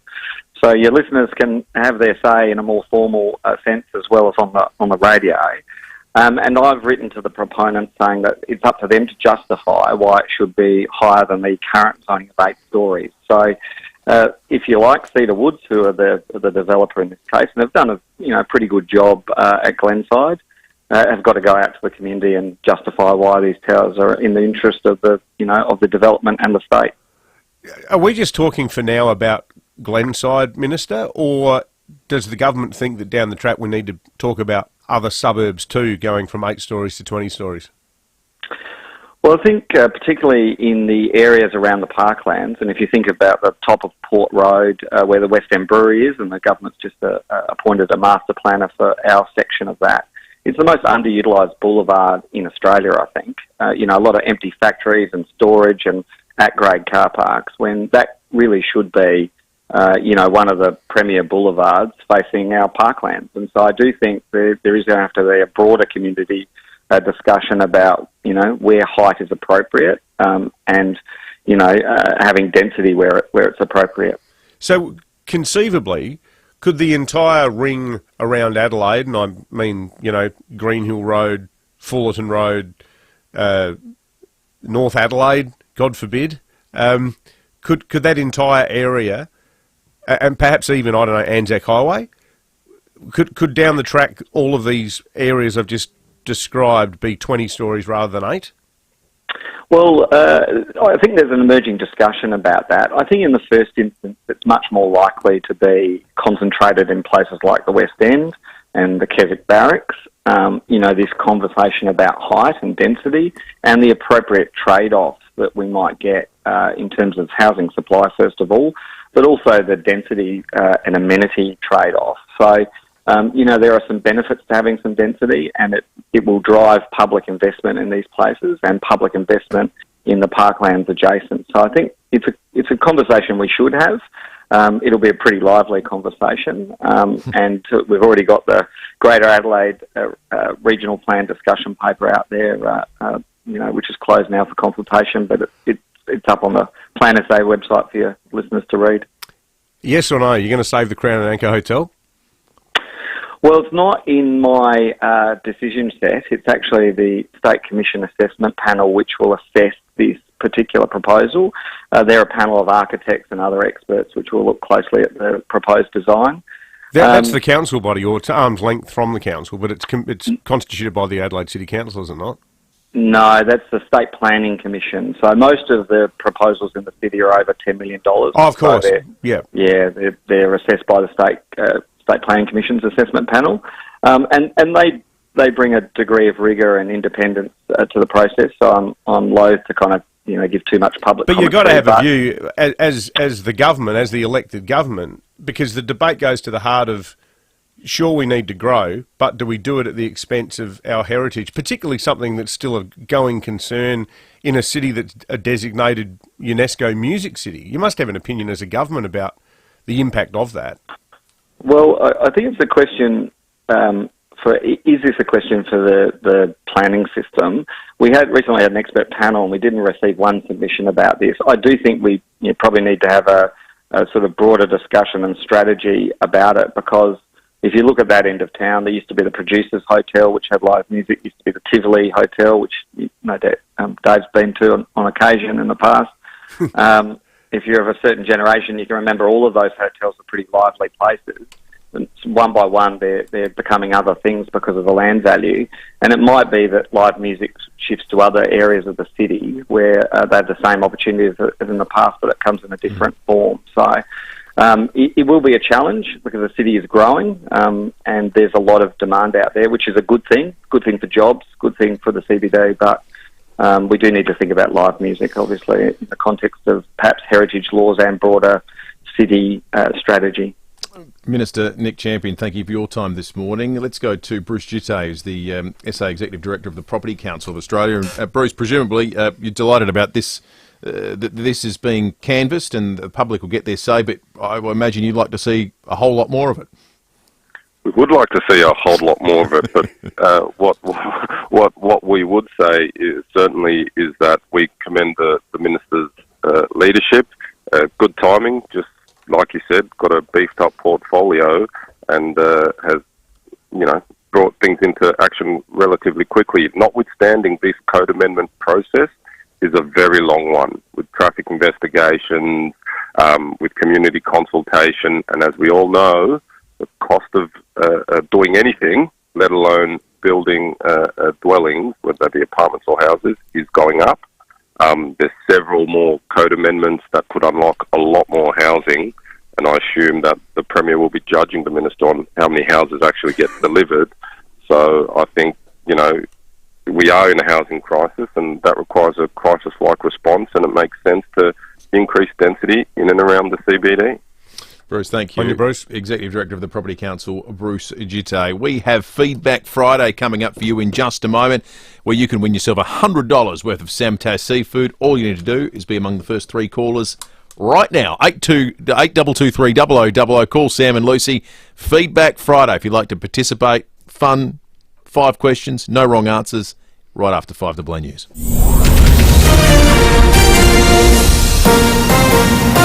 This is 5AA News, always Adelaide. Mostly sunny and 20 degrees today with the 8:30 news. I'm Jess Adamson. Every body is unique. Let the Physio Extra team take care of your specific needs. PhysioExtra.com. Industrial action by train drivers is set to ramp up. They're now planning a 24-hour strike on Thursday, May the 2nd, the night of the showdown, and another 2-hour strike the following Tuesday morning.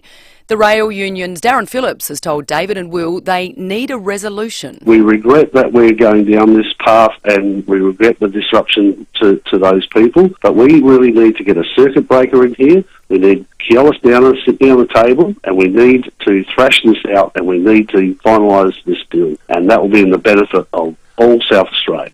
And a reminder, Footy Express trains aren't running tonight as part of the industrial action.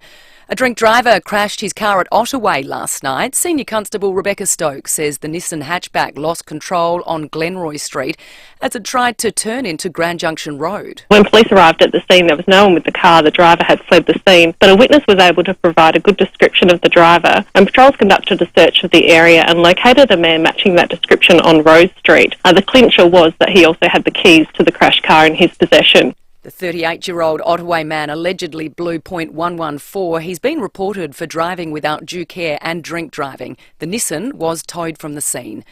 The teenager accused of stabbing 2 church leaders in Sydney's southwest has been charged with a terrorism offence. If convicted, the 16-year-old boy faces a maximum sentence of life in prison. Police Commissioner Karen Webb says the counter-terrorism squad raided the teenager's home before he was charged. It's a charge under the Commonwealth Act commit an act of terrorism, and investigators are satisfied that the evidence available has substantiated the charge. The accused will face a bedside court hearing today. Extra police are being deployed across Sydney to patrol places of worship and keep the community safe. A new report shows the nation's public hospitals are at breaking point. Gabrielle Hodson has more. An Australian Medical Association report card into the state of our hospitals shows the lowest rate on record of Category 2 planned surgeries performed on time. That includes congenital heart defects and heart valve replacements. News Corp reports the workforce is crumbling and wards are jammed with aged and disabled patients who are unable to be discharged into adequate community support. There are now just 14 public beds per 10,000 elderly Australians. That's half the number of 1991. AMA data also shows the number of patients who completed their emergency triage in 4 hours or less is also at a record low at just 56%. Prince William has resumed public duties for the first time since his wife revealed her cancer diagnosis. UK correspondent Jessica Millwood. Prince William has returned to royal duties, his first public engagement since his wife Catherine revealed her cancer diagnosis. He attended a food distribution charity where he lent a hand in the kitchen and delivered food to those in need. One charity worker presented the future king with 2 Get Well Soon cards. One for his father and one for his wife Kate, both undergoing cancer treatment. William was visibly moved by the gesture. The children have also returned to school this week, but as for when we'll see Kate back to work, that remains very unclear.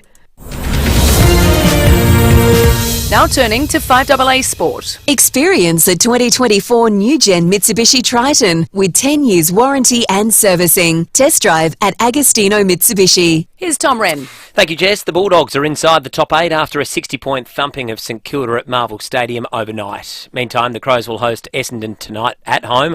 They're looking to make it back-to-back wins. Australian surfers Tyler Wright and Sally Fitzgibbons have kept their world title hopes alive by reaching the quarter-finals of the Margaret River Pro.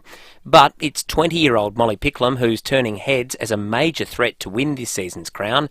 Surfing legend Lane Beachley has told Wide World of Sports she sees several world titles in store for the Central Coast product. I love that this current generation are young, they're feisty, and they're not intimidated when they come up against the best in the world. They already see themselves as the best in the world, and it's just a matter of time before they wipe out the rest of the competition and dominate. Let's go to soccer. The Olyroos have gone down to Indonesia 1-0 at the Under-23 Asian Cup. Meantime, Liverpool and West Ham have been knocked out of the Europa League in the quarter-final stages after their matches this morning. Better news for Aston Villa, though. They're through to the semi-finals of the Conference League, which is the competition below the Europa League.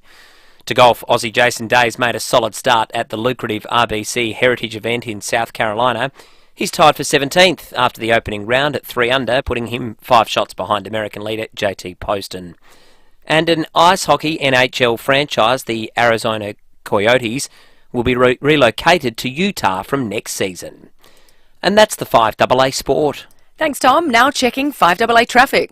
Morning there, not looking too bad for the drive-in today. Simply busy in a couple of spots. South Road, Theberton, also Paynham Road at Evandale for the drive into the city. Do have a burst water main getting fixed at the moment at Parracombe. This one's on Gorge Road near Corkscrew Road, but no great delays there. And we do have speeds at 80 for works on the Southern Expressway near Majors Road. You find cameras at Delphi Terrace, Glenelg North and May Terrace at Lockleys. The Harvey Norman Tempur mattress floor stock clearance is on now. Huge range, price to clear. Experience Tempur and save. Harvey Norman, your sleep experts. Adelaide's most accurate traffic on 5AA. Now the 5AA forecast. See any issue firsthand with AutoCam. Real-time video, direct to you from your Automaster's technician. 20's the top today, sunny and 22 tomorrow, mostly sunny and 22 for Sunday and up to 25 on Monday. Right now it's 15 degrees. More news as it happens on 5AA. Look, we weren't going to say anything, but here at Mawson Lakes Volkswagen, we've had some great news. We have just been named National Dealer of the Year by Volkswagen. Again, 2 years running. We're so chuffed we're having a sale on new and demo stock. They're available for immediate delivery with easy finance options. And remember, convenient next day servicing with complimentary loan vehicles. Now our great news is your great news. Mawson Lakes Volkswagen's National Dealer of the Year sale. Salisbury Highway, just a short drive from the city. Here's a stat you need to hear. Literally, 1 in 6 Australians are living with some sort of hearing loss. It's hard to notice because it creeps up on you, but it doesn't have to get in the way of things. Not if you do something about it now. Can Do Hearing can provide solutions to make living with hearing loss so much better. And your options are almost endless. Book an appointment with Can Do Hearing. candohearing.com.au. That sounds better. Built like a brick house. Basic Trailers build all types of trailers here in Adelaide. Locally made with Australian steel, you get 12 months warranty and factory direct pricing. Visit basictrailers.com.au. Basic Trailers. Basically, better. Sold by McGain again. And because there's still limited homes available, it's important to get along to these open inspections. Tomorrow from 11 to 11:30am, Zoe Ball and Mike Dobbin are opening 18 Corella Avenue, Chandler's Hill. This absolutely stunning solar-equipped family home is set out over 2 stories. It features 5 bedrooms, 2 luxurious bathrooms, open-plan living areas with polished spotted gum timber floors and large modern kitchen. And to top it off, there's the stunning views out over Adelaide from the all-weather timber-decked entertaining area, 1.08 to 1.15. Then on Sunday from 12 till 12:30, Karen Hoyer and Andrew Boswell, the Boz, they're opening 6 Crow's Nest Court, Coromandel Valley. Coro, nestled among the trees, this large, perfectly presented family home offers 5 bedrooms, 2 bathrooms, all renovated with multiple living areas, double garage, additional off-street parking, plus a lovely all-weather entertaining area with spectacular views, 985 to 1.08 million. Get in quick, Boz will move that one. Take a look at these properties and all the McGain listings at mcgain.com.au. When you're a market-leading builder like Regent Homes, you never rest on your laurels. It's why Regent Homes is South Australia's only builder offering 3D virtual reality technology in their Envision Design Studio. At your first design meeting, you'll walk through your home in virtual reality. It's a wow moment, enriching your experience so you can make the right design choices from the start. Regent Homes. Innovative design, elevated living. Visit regenthomes.com.au. 5AA Breakfast is streaming live right now. To watch, simply head to 5AA on Facebook or YouTube. The 5AA Player app lets you listen to all your favourite 5AA shows wherever you go. David Penberthy and Will Goodings, 5AA Breakfast.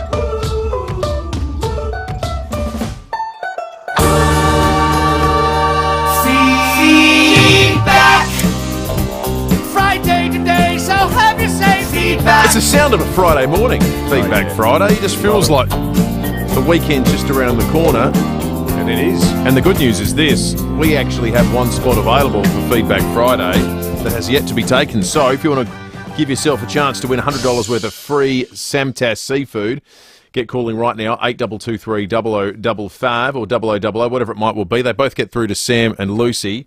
One spot available. First caller through right now can play Feedback Friday. In the meantime, the early birds, starting with Michelle in Collinswood. Michelle, good morning to you.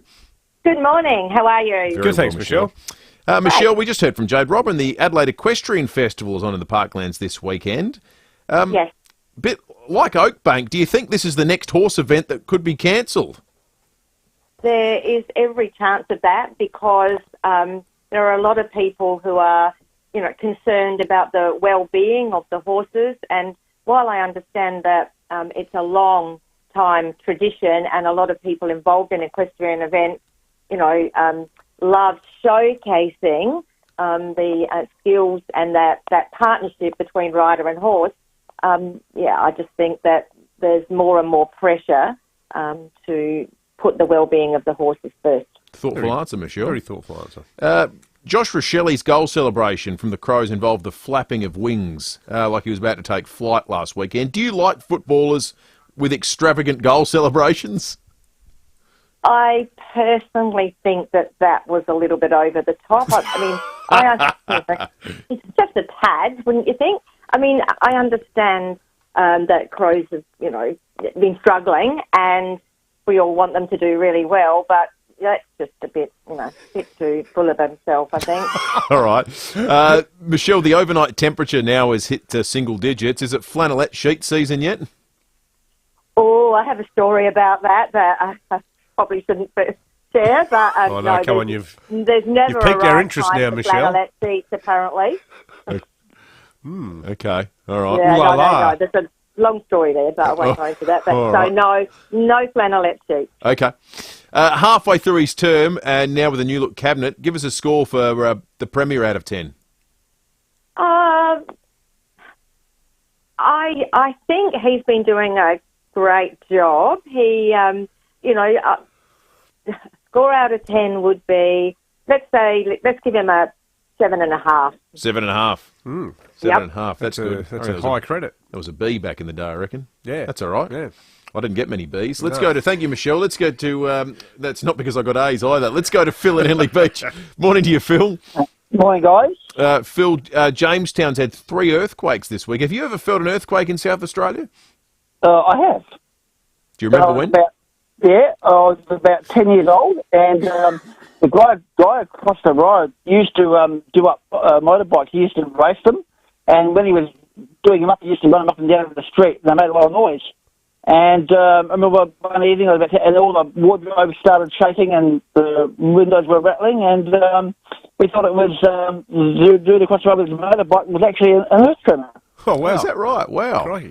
Phil, speaking of modes of transport, there are rail strikes this week, obviously been quite topical indeed this morning too. When did you last catch a train, Phil?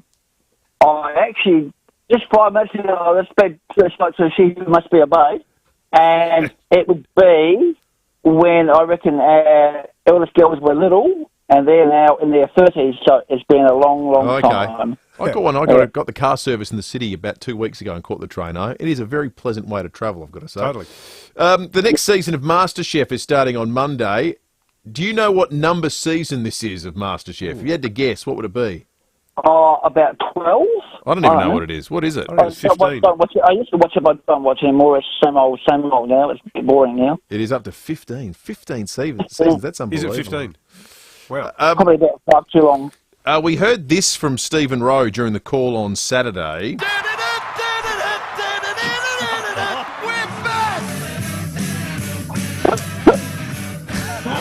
Beyond the weird tune he just randomly started singing and dancing around to, do you think the Crows are back? No. We'll find out tonight. No. You're 1-4 feels premature, doesn't it? I've got money on this tonight, actually, so... Oh, okay. Yeah. Hopefully it's a reverse jinx. Don't bet, Phil. It's a mugs game, mate. Thank you, Phil. Let's go. My Ladbrokes account had 20 cents in it. They wanted to take it off me. Oh, no.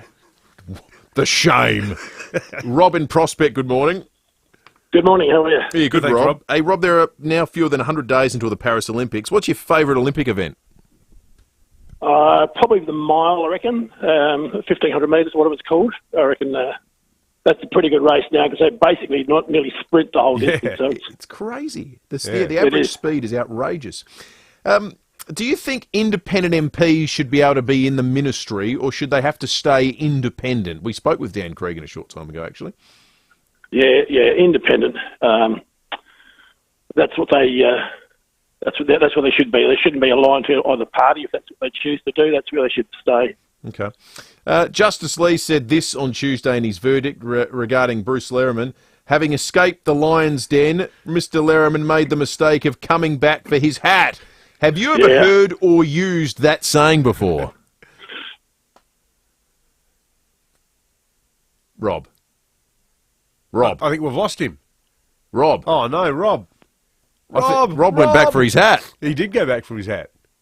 Well, we've lost Rob. Oh, no, Rob. All right, well, unless he can call back in again. Let's award someone $100 worth of Samtas seafood. Let's give it to Michelle. Michelle. Yes. Early bird gets the fish, and, as the old saying goes. Thoughtful answers as well. They're all good answers. And sorry, Rob, we don't know what happened there. I think your phone dropped out, mate. But never mind. You know, such is life. C'est la vie. Another famous quote by another reprehensible Australian, Ned Kelly. Why is he a hero in this country? Great question. Shot a cop. Why do we revere him as some sort of freedom fighter? We've got a history of that in Australia. It's bizarre. We like, people that were lawbreakers because of the whole weird convict thing. A lot of people get such his life as a tattoo. Well, Ben Cousins. One famously. Yeah. He was on the front bar, which is good. Good to see him, back on the straight and narrow. Yeah, I hope he's doing well. Totally. All right, let's check traffic. We'll be back to wrap the program, give away a meat tray, and chat with Jade Robrin in just a moment. South Road at Feberson, also Anzac Highway at Ashford, but no great delays because water mains getting fixed at the moment at Parracombe Gorge Road near Corkscrew Road, got speeds at 40. Now look out for works at Pennington, Addison Road near Hodgman Road. You find cameras below Red Angle Farm and Cudmore Terrace at Hindley Beach. OTR's range of barista-made coffee is available 24/7, so you can enjoy your coffee your way any time of the day or night. OTR. Making life easy. Adelaide's most accurate traffic on 5AA. Coming up on 5AA mornings, a train strike scheduled for Showdown Day. Commuters, school kids will be affected, and footy fans will talk with the Transport Minister, Tom Koutsantonis, on that. And in the wake of the Bondi Junction tragedy, should security guards be armed? They're just two of the topics on 5AA mornings today. Bob Byrne, Adelaide Remembers When as well, always popular. Looking forward to your calls and your company. I'm Matthew Pantelis. Join me from 9. Imagine being invisible. You could mess with someone's mind, sneak up on them, and they wouldn't know you're there. Even scare them to death. When you speed on our roads, that's what happens, because no one sees you coming. Think road safety. A message from the Government of South Australia. Don't just send it, ace it.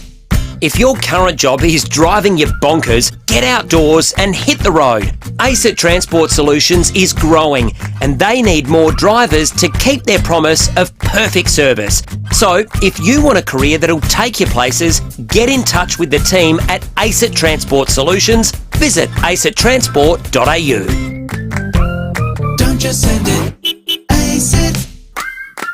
It all started with a pen and paper 35 years ago. Lots of ideas and a ton of innovation. Nothing's changed. Beechwood Homes is still building stunning bespoke homes right across South Australia. Under construction right now is another Beechwood Homes masterpiece at Blackwood Park. This new display home will showcase Beechwood's dedication to cutting-edge design, craftsmanship and innovation. If you can dream it, Beechwood Homes can build it. Life's good. It's even better in a Beechwood home. You've never seen Master Chef like this. I am in love. Welcome to Hong Kong! It's Jamie Oliver. Master Chef starts 7:30 Monday on 10 and 10 Play. Send me more pics, but unzip all the way. Hey! Who's sending you pics? Whoa, hey, don't open that. Once you've seen an Austrac camper, you'll just want one. Austrac! Austrac. Austrac campers! Not all of us are lucky enough to call the hills home. We enjoy space, we seek change, we choose to discover what is on the road less travelled. And when you turn off the freeway to Bridgewater, you'll discover the home of Nissan in the Hills. Adelaide Hills Nissan has the full Nissan range right here, from the Qashqai to the Navara and everything in between. Take the road less travelled to Nissan's home in the hills. Adelaide Hills Nissan, since 1954. Mount Barker Road, Bridgewater, LMVD 325189. The 5AA Player app lets you listen to all your favourite 5AA shows wherever you go. David Penberthy and Will Goodings, 5AA Breakfast. 9 to 9, let's have a look at the fuel situation before we give away the meat tray. Fuel Watch, thanks to the free FIVEAA app. Find out when fuel is at its cheapest and where to fill up nearby.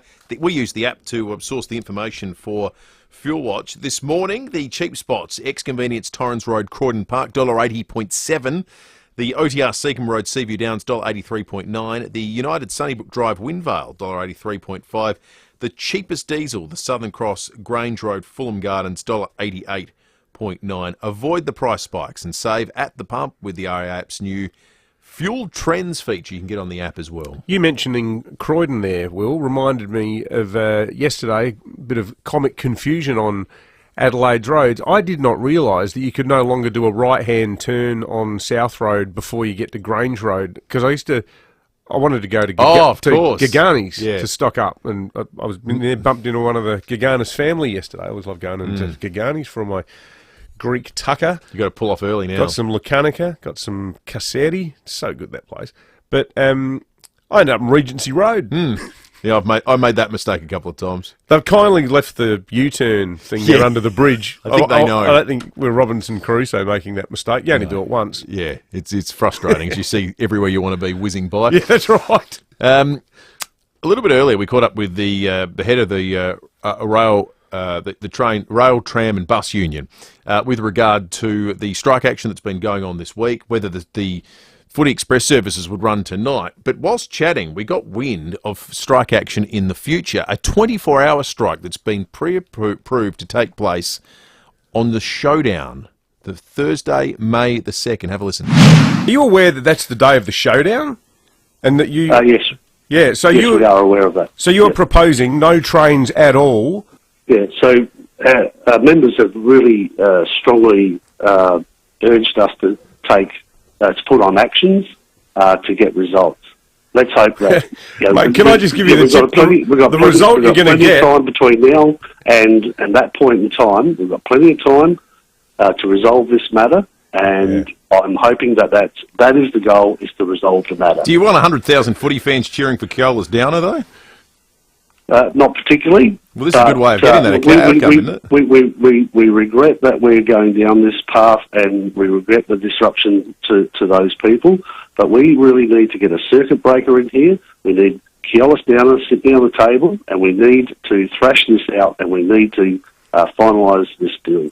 And that will be in the benefit of all South Australia. Well, Jade Robberin, out and about this morning, started asking people that she was bumping into what they made of the proposed strike action that would mean no train services for the Showdown. Penny, train drivers want to strike on Thursday the 2nd of May, Showdown night.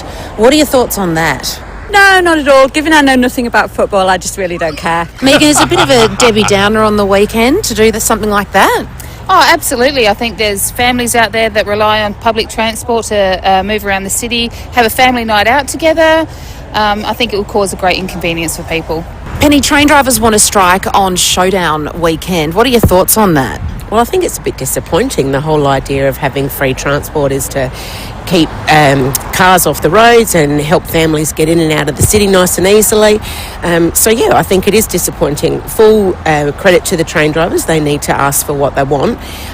But I think it makes life really hard for people to get in and out when they can't rely on the train services. There you go.